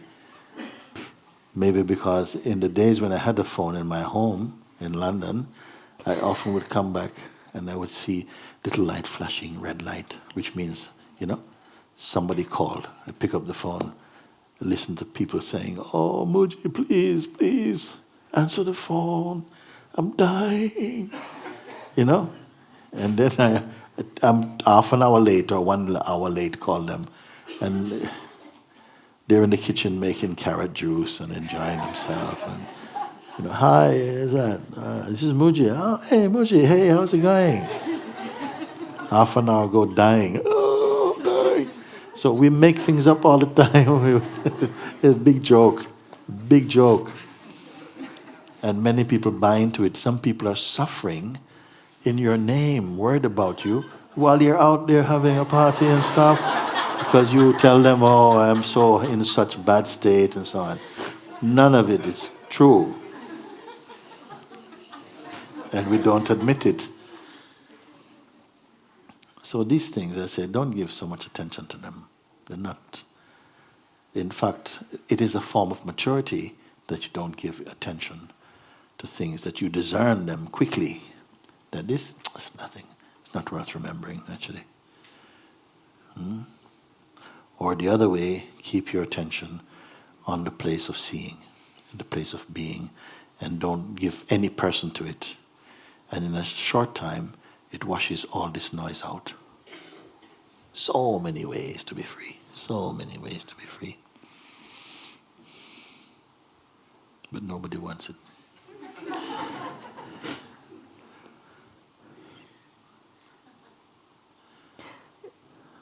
Can I say something? Yeah. I don't think I explained the right thing, but it doesn't matter. So, when I look at the functioning of the awareness of how things appear, this is what I meant, but maybe it's not needed to be understood. But it is at the same time. Okay, no, it's good enough. If you look at the you can say this is the functioning of awareness also in this present moment of perceiving. And how I imagine myself in that, like either Yes, as this okay. body How do you or imagine yourself in that at this moment? in this moment.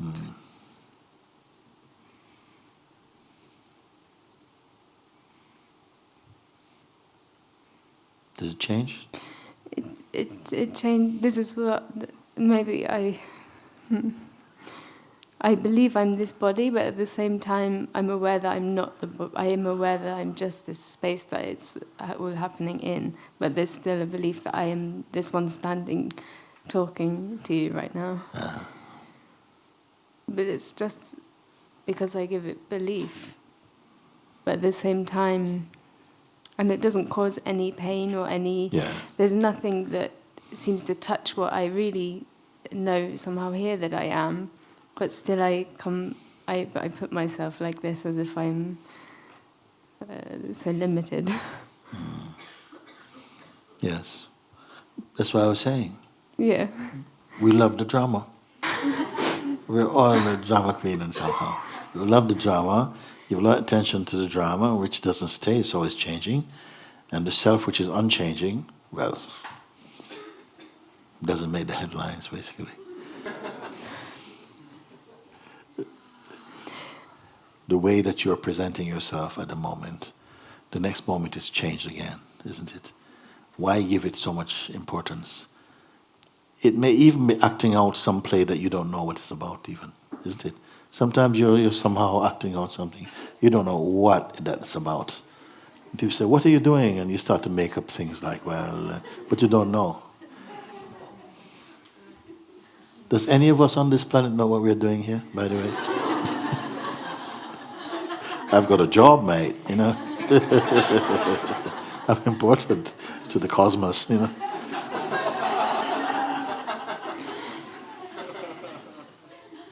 Why are you crying? I don't know. Yeah, this is okay. You see, if you don't know, it's okay. In my world, in the world, people want to know. If you cry, it must be for a reason. If you laugh, it must be for a reason.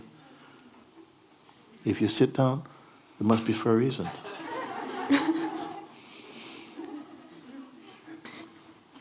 But it's okay with you, isn't it? All of that.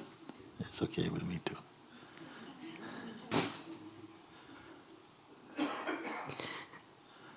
She's so great, this one actually. She's totally just, you understand? But look at her at the moment. Still great, still great.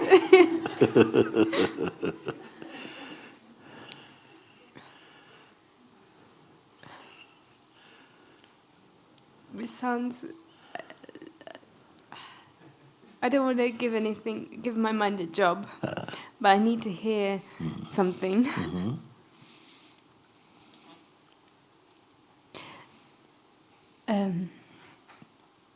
I should just keep quiet now, no? Or the inquiry is still important in this moment. Like it feels like it just keeps coming to look and inquire. And but I don't know if this is. It's not either mechanically. not mechanically, not really mechanically. looking and not looking here. I see like this looking from where I can't look, but to inquire, or is even the arising of the inquiry something to distract myself? Not if you're doing it properly. Okay, good. Do you ever look in the mirror and see someone else's face? In the same way, when you look in the mirror of inquiry, you see only your face. You look in the mirror and you see Freddy Krueger. Oh my God. Have you ever seen? No. You only see your face. When you look in the mirror of inquiry, it shows you your face, that's all. You're not going to see something. Within that, somehow, something is always changing. And be comfortable with that which is always changing. Just don't need to identify. It's healthy. I remember in the days we were talking recently, in the days when I was selling incense on the street, in Brixton in London. I had a little stall on Electric Avenue. Electric Avenue is the first road that received electric light, I think, in the whole of London. And now it's just Afro-Caribbean town, basically. We're selling incense, and in the market, full of vegetables and everything is happening, full market. One day, I saw one crew, Japanese television, it's all Japanese people, and one kind of Jamaican guy walking with them, coming up, and it was clear that they were doing some kind of thing, a little feature about the markets, and he's showing them the different foods and the different things and so on. So they're coming up, and I know inside they're going to stop at my stall.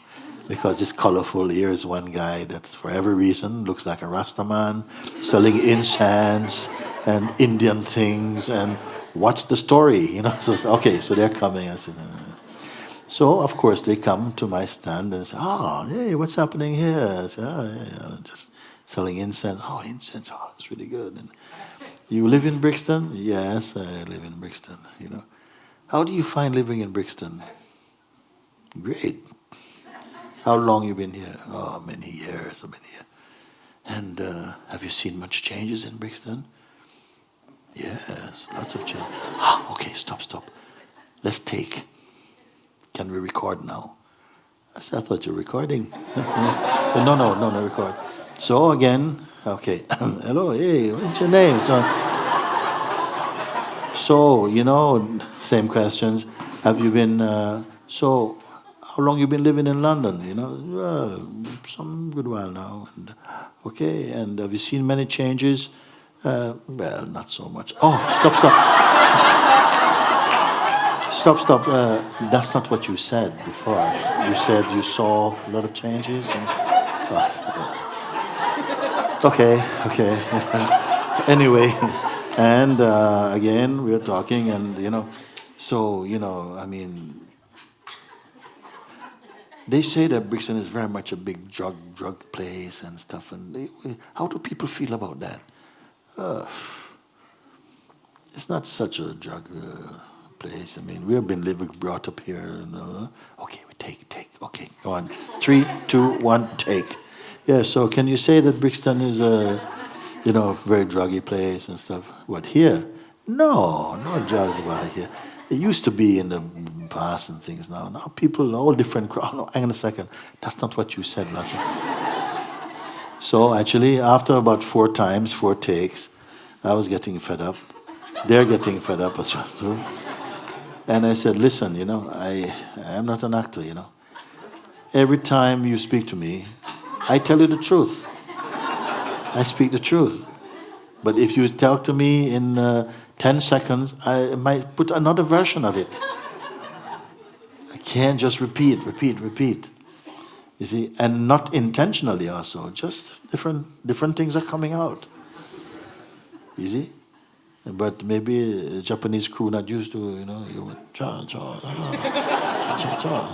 I said, I can't do. I have to take a script. Your being is like this. And then we are putting so much importance on every little thing you say.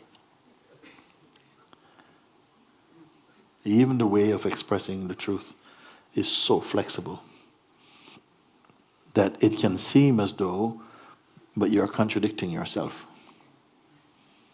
So you do have to be inwardly free in order to grasp the real essence of what is being pointed to, because it's not merely in the words. You see?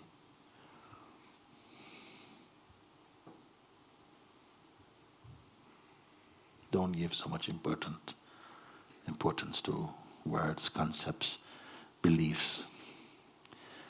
You have to go beyond all of this. You can do now. Now also you can do. Drop it. Drop. Just by attitude you do it. Just drop everything. Quick change. Drop everything. You can do it. We don't have to take 5 months, 1 year. All of this is just made up. You can do it. 3, 2, 1. You can drop everything. We can do this. And examine what remains. What remains. First, that it can be done. It's very much a selective process now. You can just cut away from identifying with anything. And this is very important to our health, to be able to come back to ground zero, to drop everything, be completely neutral, empty. And check in with yourself. See, what is here now? Am I dead? Are you dead? Are you missing something? Is something missing? Do you come to a state of depression? Do you feel lost? You should be able to do this, to just drop everything and look.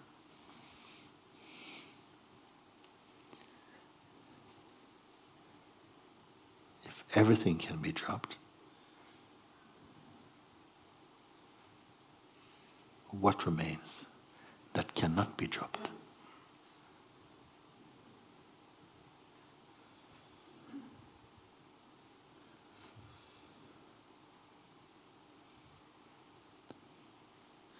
Do this enough times and it will become very natural for you to have a very clear mind, very clear mind, very open, peaceful. Get used to the sense or the feeling of emptiness. Because the way that the mind, or cultured, conditioned mind, perceive emptiness is like basically you're dull, you have nothing to offer, you have dropped out. These are the stereotypes, these are the taboos that will come in front of you. But the truth is, when you're empty of intention and attachments, then a spontaneity comes into play. And this spontaneity is arising from the very depth of being. And you'll have the impression, I know absolutely nothing at all. And yet, something is responding to life in the most intelligent and sensitive way. Now, I say these things to you. I don't say, look, you practice and after 6 months give me some report. I can tell you that after 2 hours, come and tell me what happened, if you stick with it like this. Because the fruits are immediate. Your observations, immediate. Even to say drop everything. And you find you can. There may be some thoughts that seem very sticky, they don't want to go. And that's okay. They don't want to go, but you're not investing any energy in them. It's the same as leaving them.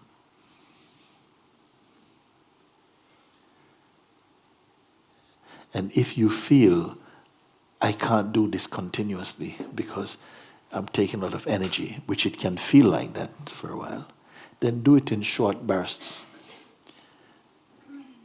Do it 15 minutes at a time. Don't identify with anything, drop everything, and move around in this emptiness. Then the mind comes back, and then again, do it for 15 minutes again. And see what happens. It's one of the best training, best exercise, and enjoyable. Everybody can do it. It belongs to no religion, particularly. Everyone would benefit from it. Because it softens the feeling of categories. Many times we categorize our existence. I am this type of person. Do you know the tax emotionally, psychologically, on categorizing yourself? Do you know the weight, the restrictiveness, the claustrophobia, when you define who you are? Because to define is to confine, is to limit. And yet it is not necessary, not needed for life. Okay, you can say if our society demands certain kind of information and you have to somehow give it to them, but it's only superficial. It's nothing deep. You see? The government cannot afford to be deep with you. It's a waste of time. You be deep with you.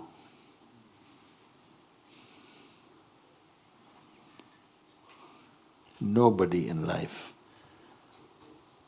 wants to be deep with you. Or they may say they do, but after a little bit they give up because they have not yet started to be deep with themselves. And what is this depth? Turning your attention inside.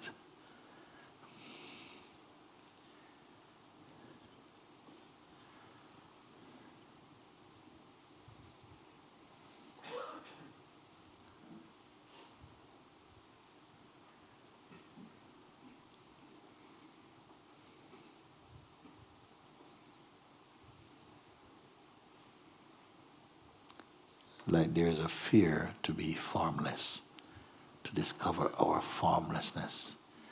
And yet, when we identify with the form, not that the form is wrong, but when we limit identity to the form, we suffer.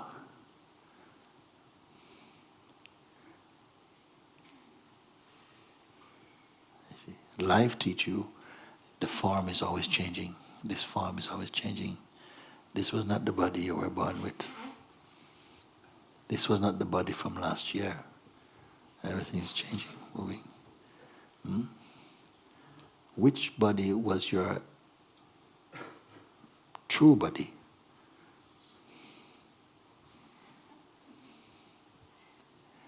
Does the body know its identity?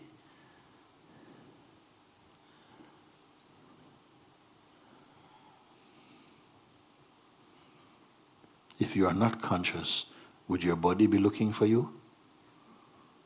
Does it know its name?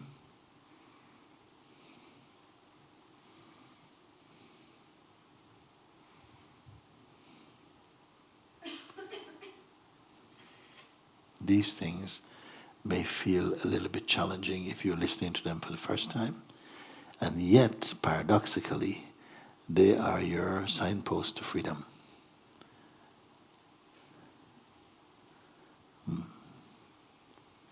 Your pointer.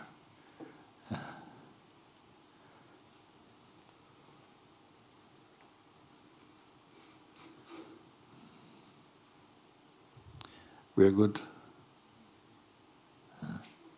Thank you, always. Thank you. Very good. Okay, good. One more, and then we can do. You. Okay. Okay, let's see. Hello, Guruji.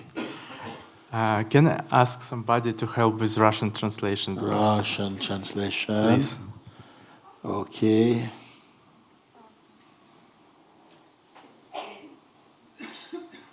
There you go. Я после ретрита в августе уехал домой в середине сентября. In the middle of September, after the retreat in August, I left and I went home. И следовал твоим инструкциям, как можно из этого состояния работать и жить. And I was following your guidance and how it was possible to leave from this space and to work from this space.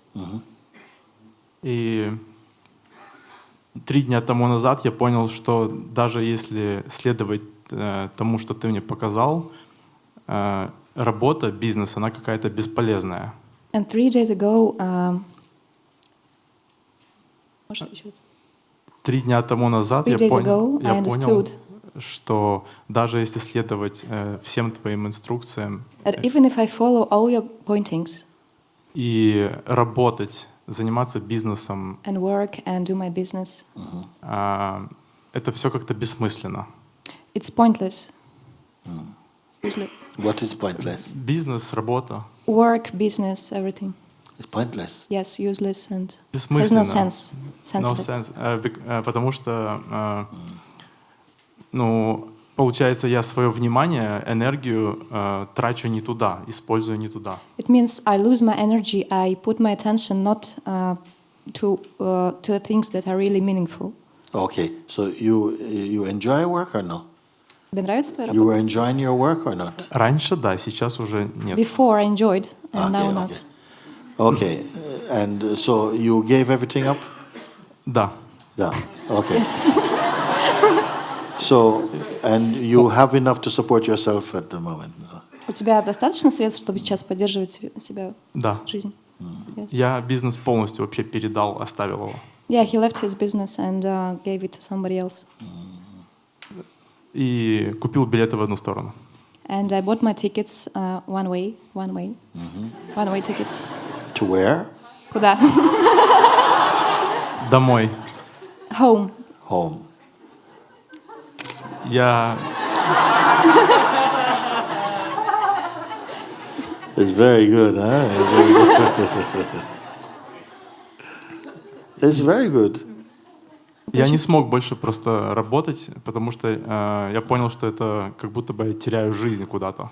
I couldn't work anymore because it seemed that when I work, I lose my life. It is spent somewhere. Yes. 3 дня назад, когда я увидел, что будет сатсанг сегодня, 3 days ago, when I found out that there will be a satsang today, я был в Украине 1000 километров от своего дома. I was still in Ukraine, very far away from here. Да, и пока мы с моей любимой подругой ехали в машине ко мне домой, And we were traveling with my friend, with my girlfriend, Yeah. home. Yeah, where is she? car? she not have a visa yet, but но мы сдали все документы We gave all the documents for the visa вместе с ней, together with her, but she doesn't have и у yet. нее должны быть вот на следующей неделе документы. And next week she's going to have. She Okay. must have it. И я просто понял, что когда мы ехали домой, что если жизнь создал Бог, I just understood while we were traveling home that if life was created by God, смерть была тоже создана Богом. death is also created by God. Для того, чтобы люди поняли, что надо быстрее прийти домой. For people to understand faster that they have to go home more quickly, faster. Very good. Very good. Спасибо. Very good.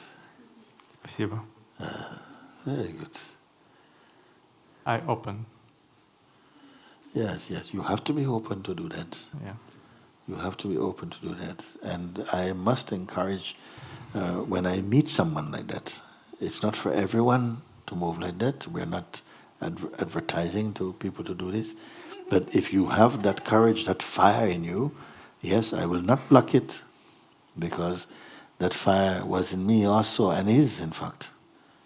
That if you feel something so totally, then go totally for it. Go totally for it. Because half-half makes half-half. Да, раньше до ретрита я торговался сам с собой. Before the retreat, I was bargaining with myself. Может быть, сначала поработать, денег заработать. Или, Maybe first I earn money and work.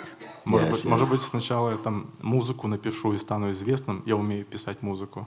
Maybe first I compose some music or something, do something good. И потом все оставлю и приду в And свободу. only then I will leave everything and come. Yes, yes. Make sure your parachute is in place. Но я счастлив, что милость Твоя, милость Бога сделала так, что когда я вернулся домой, But I'm happy that grace made it so that when I came back home, оно перестало быть интересным. I lost the interest. It was not interesting anymore. Yes, I know this one. Я за 2 дня купил билеты, оставил работу и прилетел. And in 2 days, I left my job and bought tickets and came here. Sorry. Very good, very good, very good. Oh, thank you, thank you. Very good, very good. Okay. You want to say something? Yeah. Actually, I all the time I felt to come, Yeah. but but probably this is my fear that stopped me. But Grace arranged this for me to not be fearful anymore. And the fear is one thing, but I'm not so much concerned with it, and I don't want to ask about it because I feel I just have to let go. It's nothing. And but what is happening a lot for me these days is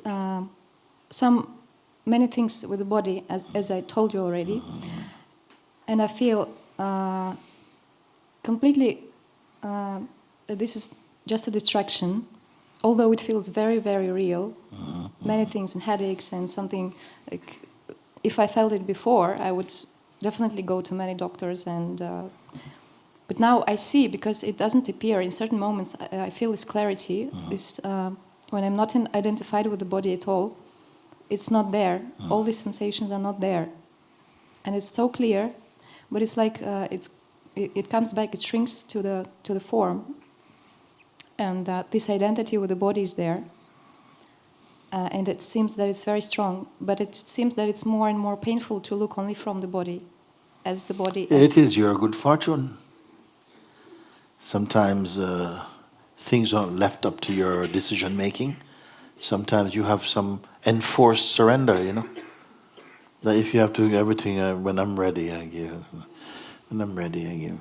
Sometimes, you know, yeah, the life sets fire to your pants and you have to run. Blazing, you see. So it's good that it's not always on our terms.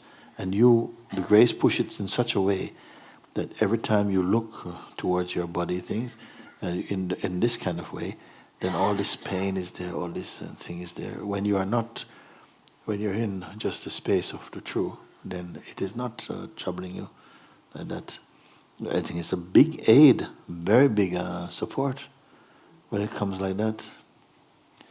For a while it feels unbearable, but because in some way it's pushing towards a new state, you see? So it has to push out some of this this false lethargic energy. You're onto it because you said yourself, no?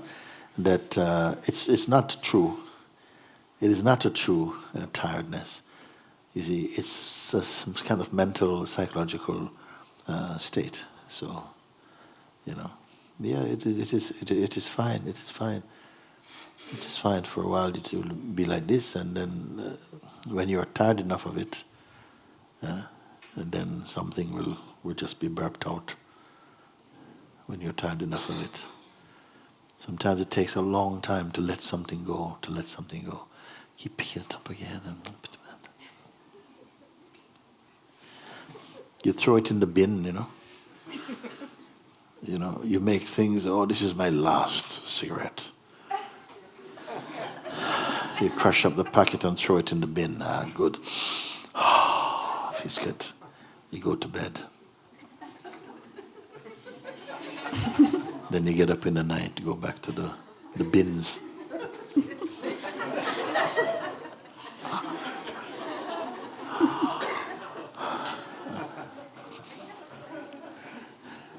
Not quite ready. Still a little bit. Then eventually we try out lots of little things. Then for some people it's like this. For others, chop, finish. Just some have it like that. But nobody have it like that all the time. You see? It's a good mix. So I think it's good. It's such a powerful way when you mature like that. You see, through a lot of pain and struggle, and then eventually something is thrown out. Then it's finished. Good. We are good. We are good.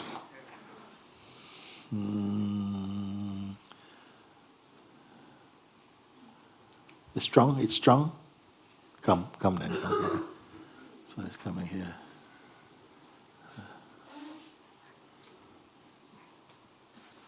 That's good. All right. Good. The fear is strong, and I want to overcome this fear. Since August that I make this silent retreat via internet, I have this question or this doubt, and I see that this doubt don't serve me in a way to go deeper. When you say disregard the problem, What? Disregard. Disregard. Yeah. Don't give attention, or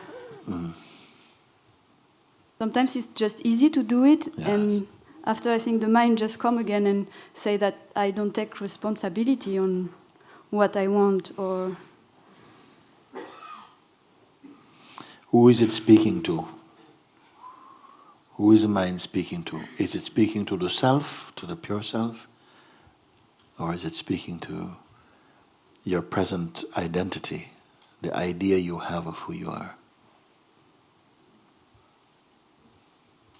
It is speaking to the identity, your personal identity. Because why it speaks like that? To create guilt. Some guilt is there, you see. You know? And where there's guilt is something inside. And the mind catch me every time I'm guilty. Because if you are faithful to your identity, this guilt will bite you see. Bite. Oh, yeah. I'm not being responsible. And so what happened is that you abandon your inquiry and go in the corner bleeding from your guilt. That's how you get distracted from it, you see. But as soon as you realize, and this is the big step that I'm encouraging you to take, and that step is not only a step of courage, it is a step of wisdom actually, to look and to see, this is speaking to myself as a person who is, yes, you are being irresponsible. But if you stood in the position of consciousness, which is really what you are, much more so than the person, then those words would not have that power. Can we hear? Because we are coming to a close, you and you after. If you listened as consciousness, or if you listen as person, big difference. When you listen as a person, it's likely that you'll feel guilty, unworthy, something that is personal is going to bite you, you see. This is what happened, and everybody's jumping because there's something, they feel attacked. They feel somehow, yes, I can't. The mind, the psychological attack, just took away, your power and put you back again in this person. You're not being responsible. So it's worked in the past. It's worked in the past. When you were hit by the irresponsibility button, whoa, and you try again. Try irresponsibility. You're not being responsible. Oh, it got you again, Miss Person. And everybody is suffering from person poison, and this is it comes in this label. That something feels guilty, catches you on this guilty. And as long as you continue to hold on to this notion of ourself as merely our conditioning, this person which is not stable, you will keep on getting tripped up.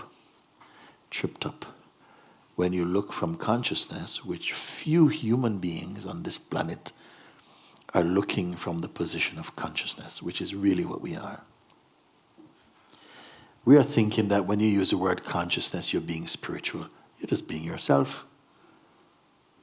It can be proven that you are consciousness, you see.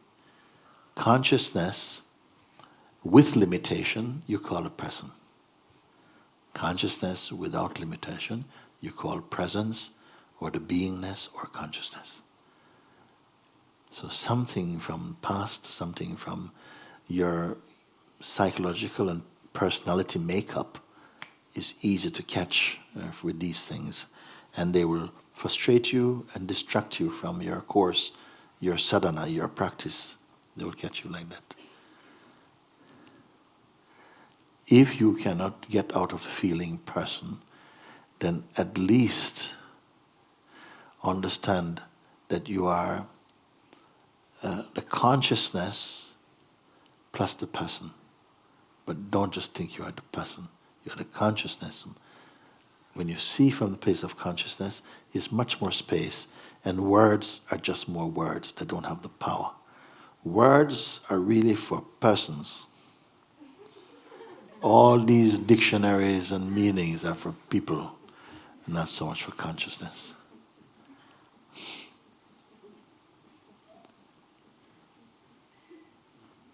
The language of consciousness is presence, peace, love, openness, joy, spaciousness.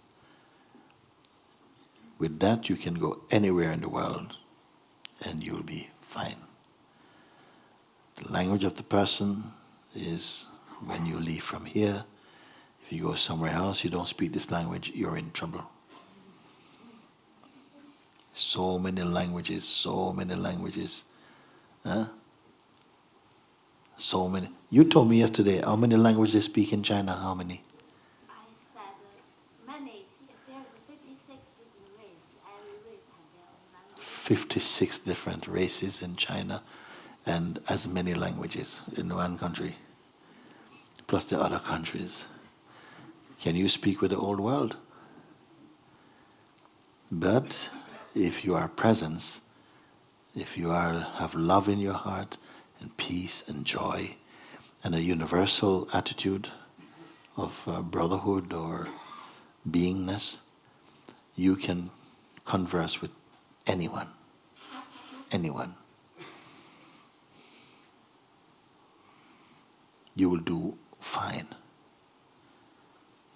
Without this, you better take some voice translator or something like this. When you are in presence, people they're drawn to you, you're like a light. They want to know if they can help you. They don't even plan this, they just feel it.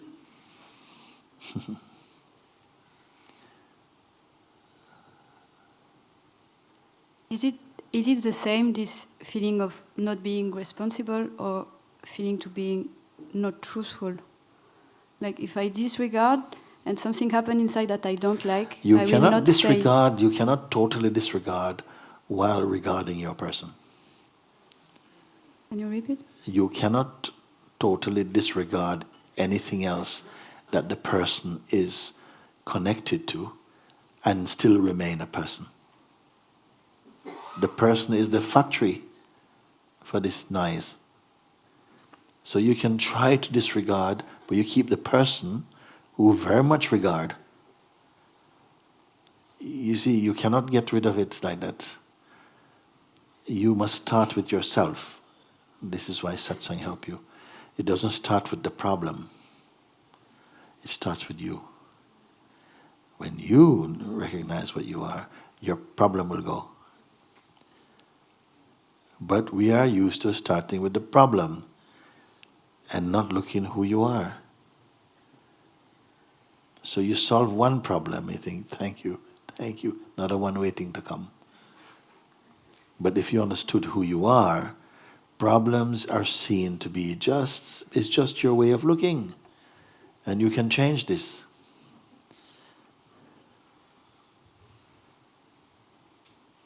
And that's why I say it's a distraction. It becomes a distraction. You're putting your energy towards the problem, which is how can I get rid of this guilt? How can I get rid of this thing? Huh? And if I said you have to get rid of you, oh my God, no. So I can't put it in those terms because people misunderstand what it means. Ego has to go.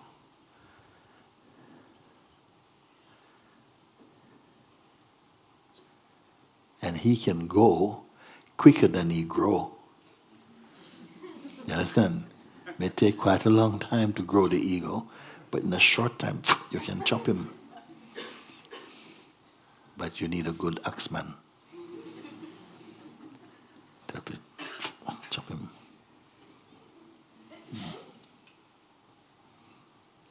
Yeah, very good. Okay.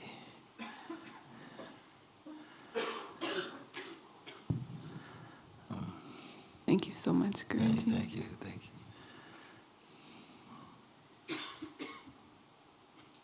Guruji, I have the sense that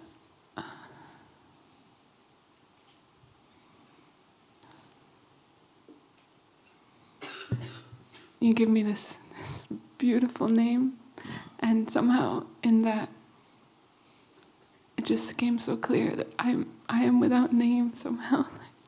And this seeing has just been opening and expanding and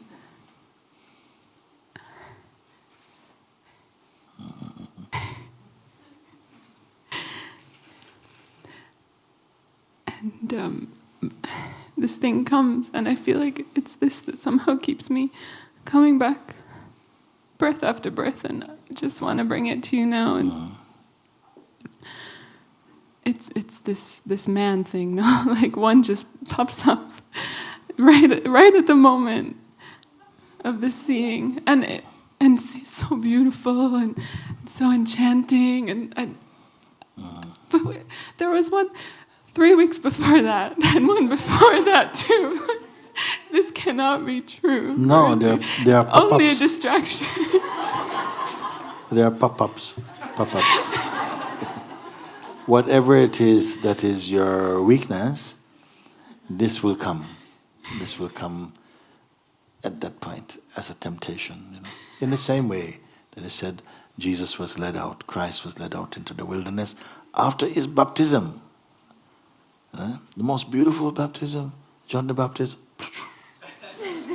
Dove lands on the head, voice from heaven, this is my son in whom I'm very pleased. Listen to him. Okay? After all this, desert, alone, cold, hungry, like this, tired. No? Then Beelzebub. Where did he come from, Beelzebub? Does he live in the wilderness? No. Wherever you are, you will come there. And what happened? It says the temptation of Christ. You cannot be tempted unless you are temptable. Isn't it? If somebody came and was wanting to tempt you with, a good deal, a box of second-hand underwears. Yes. Calvin Klein, no less. No. You interested? Maybe, I don't know. I mean, I have to try another example, I don't know. But I thought that was a pretty good one to say, of course not. Not interested, okay? You have to be tempted with something that somehow make you touch your chin. Okay? So then you're tempted like this. Why they always come at the greatest insight, the greatest resistance, the greatest destruction. See? I remember in India, in Tiruvannamalai, one girl, she was in Satsang and she was desperate. And then some awakening happened for her, like this. 2 days later, she vanished. Nobody knew what happened. Then I kept asking, where's this girl? I want to see her. The one with the red hair. Where is she? She said, then I heard they saw her up the mountain, up in Mount Arunachala. Okay. Then after I asked for her, somebody must have found her, tell him, Guruji is searching for you. Then she came to see me, and I said, what's happened? I haven't seen you. I want to talk to you. She says, Guruji, amazing. You see, I went up the mountain, and I met another guru. He is very handsome, very nice. You see? And he's just like you, Guruji. He's just like you. And, I've fallen in love. I'm living with him now. I said, how did God so kind to give you 2 gurus? Because suddenly she's kind of a bit lost, didn't know what to do and so on. I said, no. You have that in you. That propensity is in you. Something is there.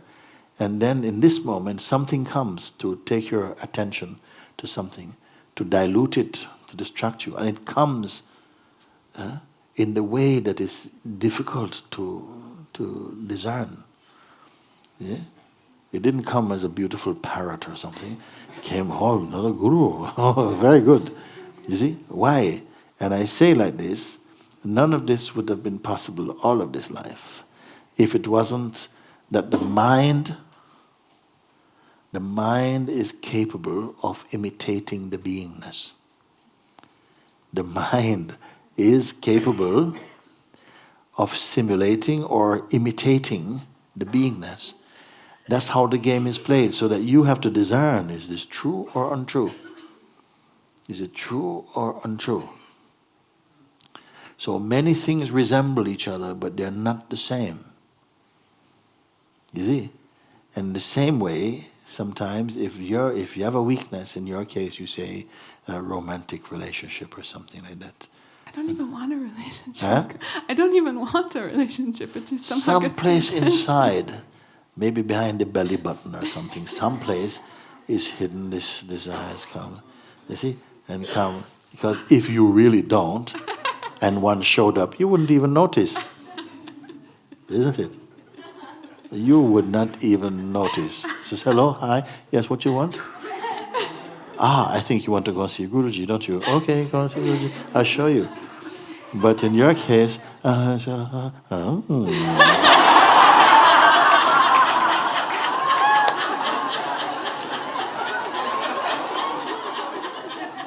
one minute chanting Om Namah Shivaya, Om Namah Shivaya.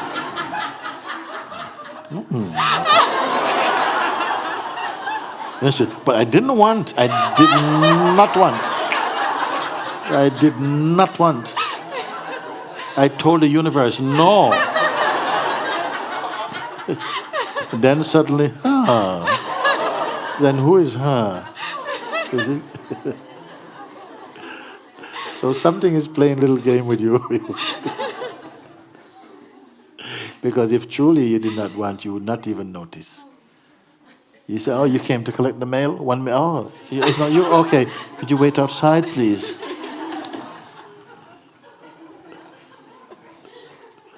You would say, please wait outside, dear. Right? You wouldn't be saying, would you like a cup of tea? No, it is.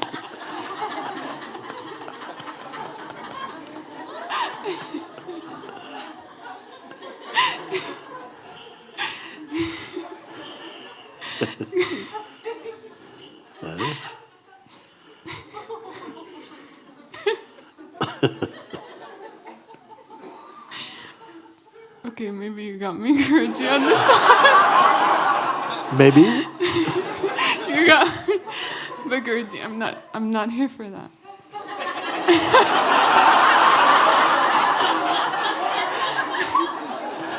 I'm not here for that. But if it shows up,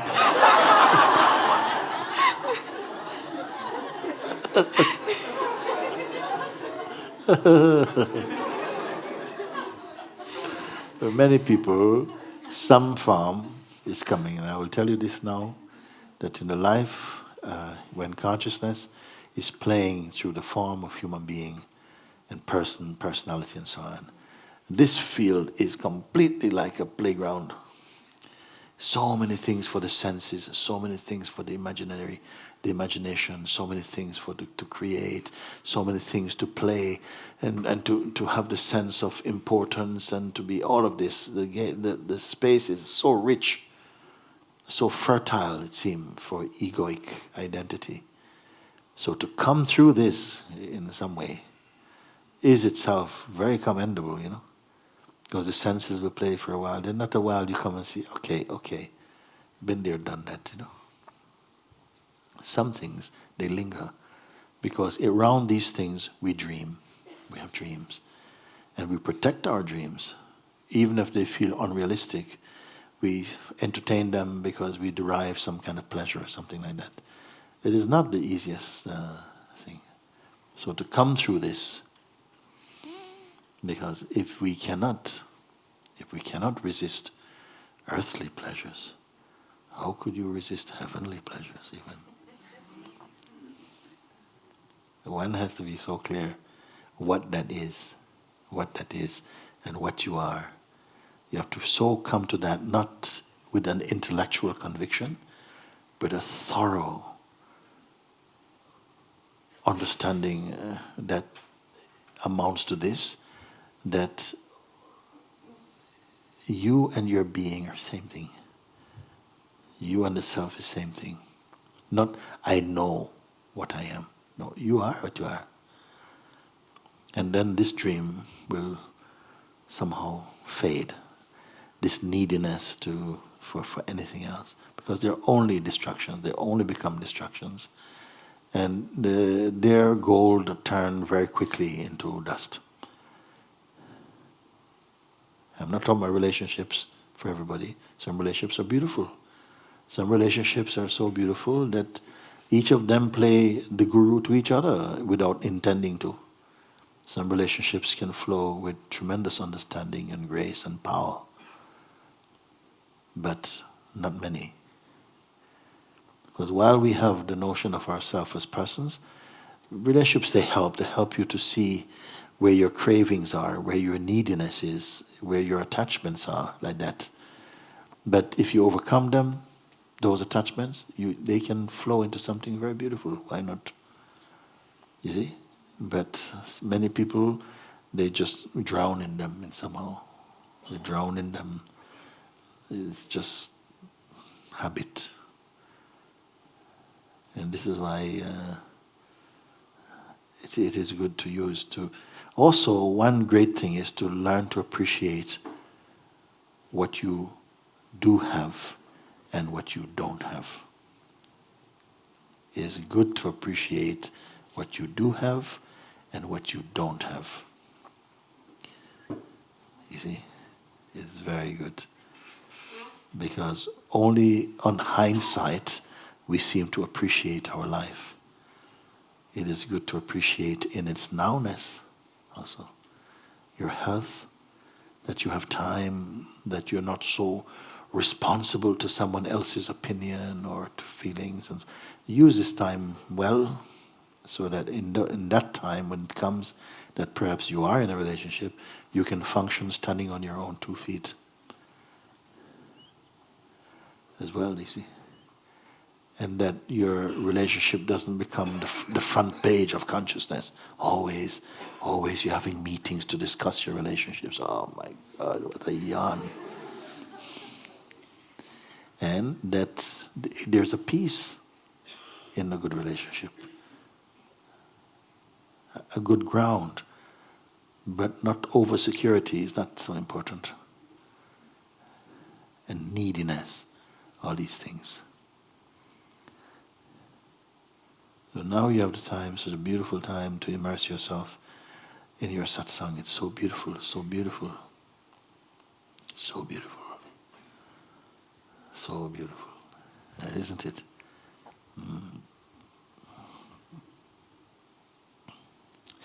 Leave it to him to arrange your relationship. And know the difference. Then you don't waste time kissing frogs.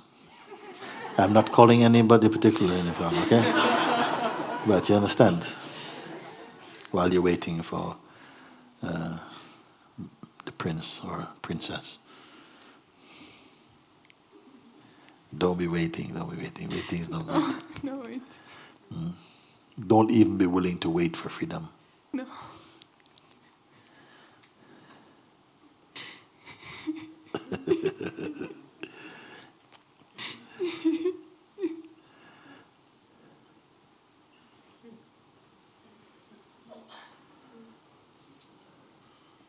Thank you.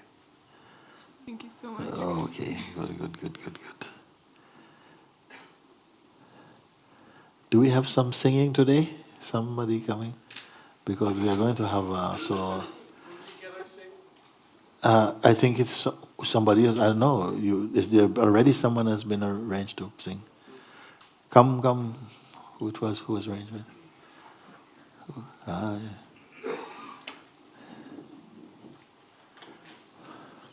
But Sanja's girls was going to sing something too, no? What happened? Okay, come.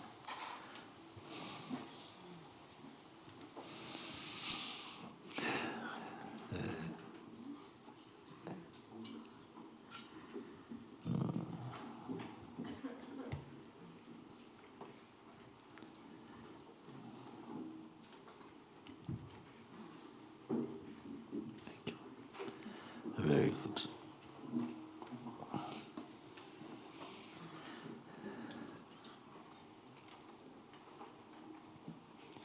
Yes, this we can put off now. No, it's okay like this, yeah.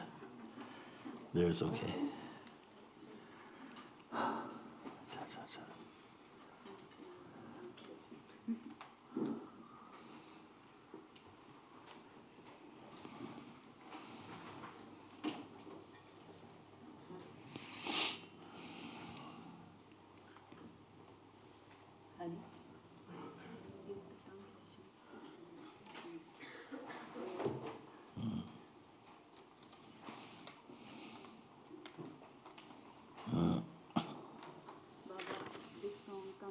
got some sound in it.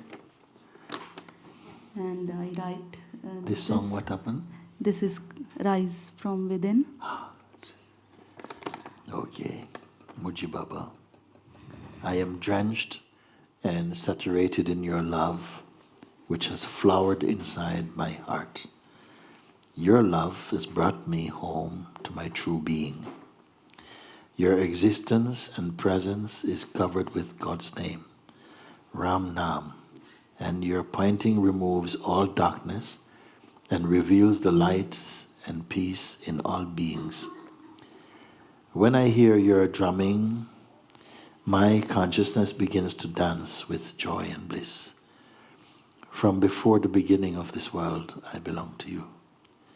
All interests other than you have disappeared, and I am one with you as you. The pull towards this phenomenal existence is no more, and my being is disappearing in you, and I am full of joy.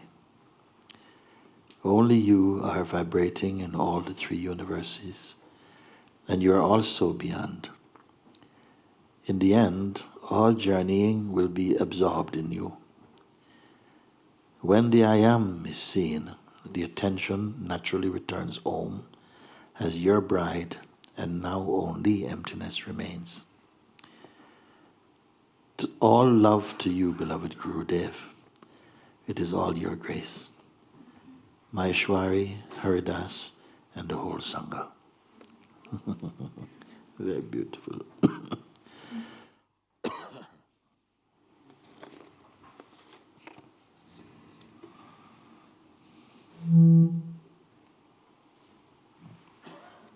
Mooji Baba. Is it okay? Yes, you know.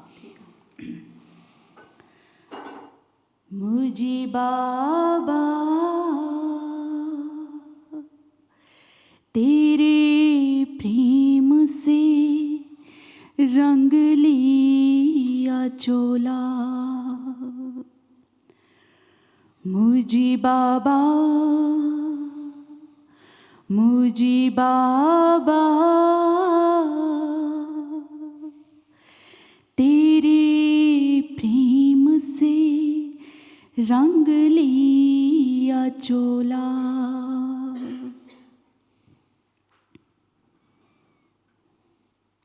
Everyone can sing these lines, please, if you like. Mooji Baba, Mooji Baba, तेरे प्रेम से रंग लिया चोला. Mooji Baba, Mooji Baba, तेरे प्रेम से रंग लिया चोला. चोला, चोला. सहजा में तू फूल खिलाए. सहजा में तू फूल खिलाए. मन में प्रेम जगाए. मन में प्रेम जगाए. राम नाम की चादर ओढ़े. राम नाम की चादर ओढ़े. ज्योत से ज्योत मिलाए.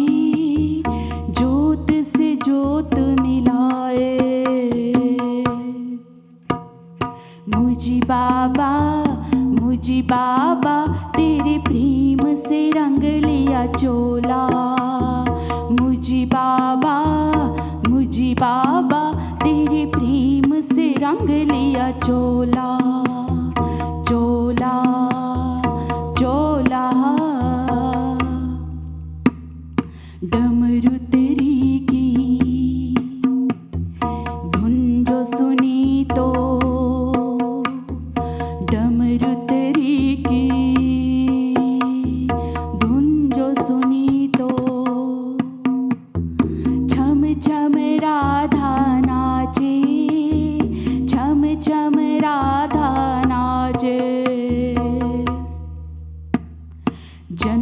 जन्मों जन्मों से तुम मुझ में समाए, जन्मों जन्मों से तुम मुझ में समाए,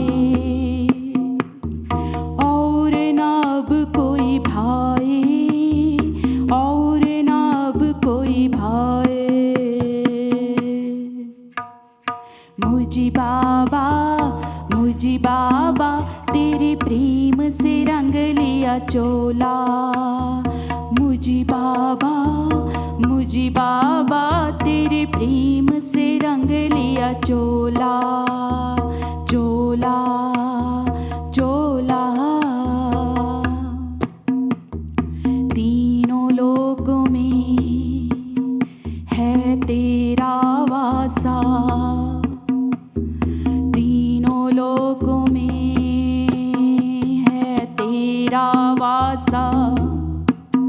मैं तुझ में ही रम जाता, तुझ में ही रम जाता। सुरत सुहागन घर वापस आई,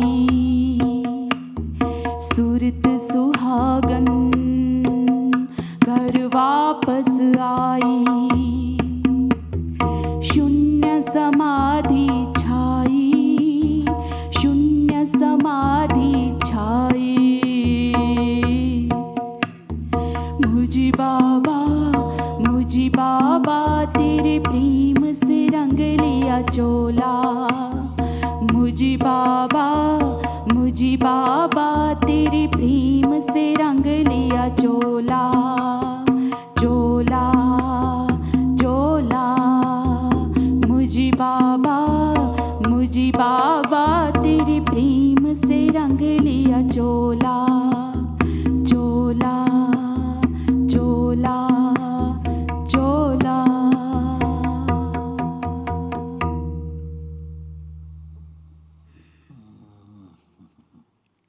हरि ओम।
Okay, so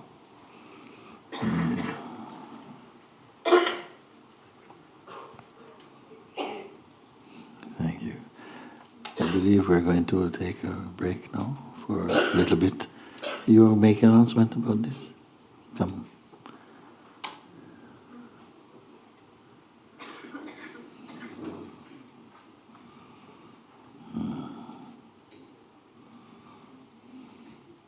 No, use it now. It's on.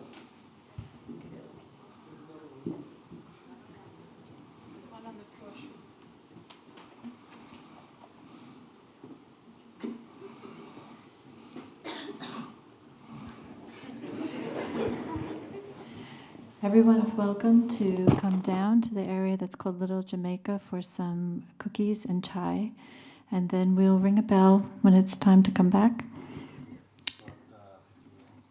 In about 15 minutes. And what will happen then is Guruji will read some of the many letters that come to him, and we'll answer them. And we will also broadcast that live.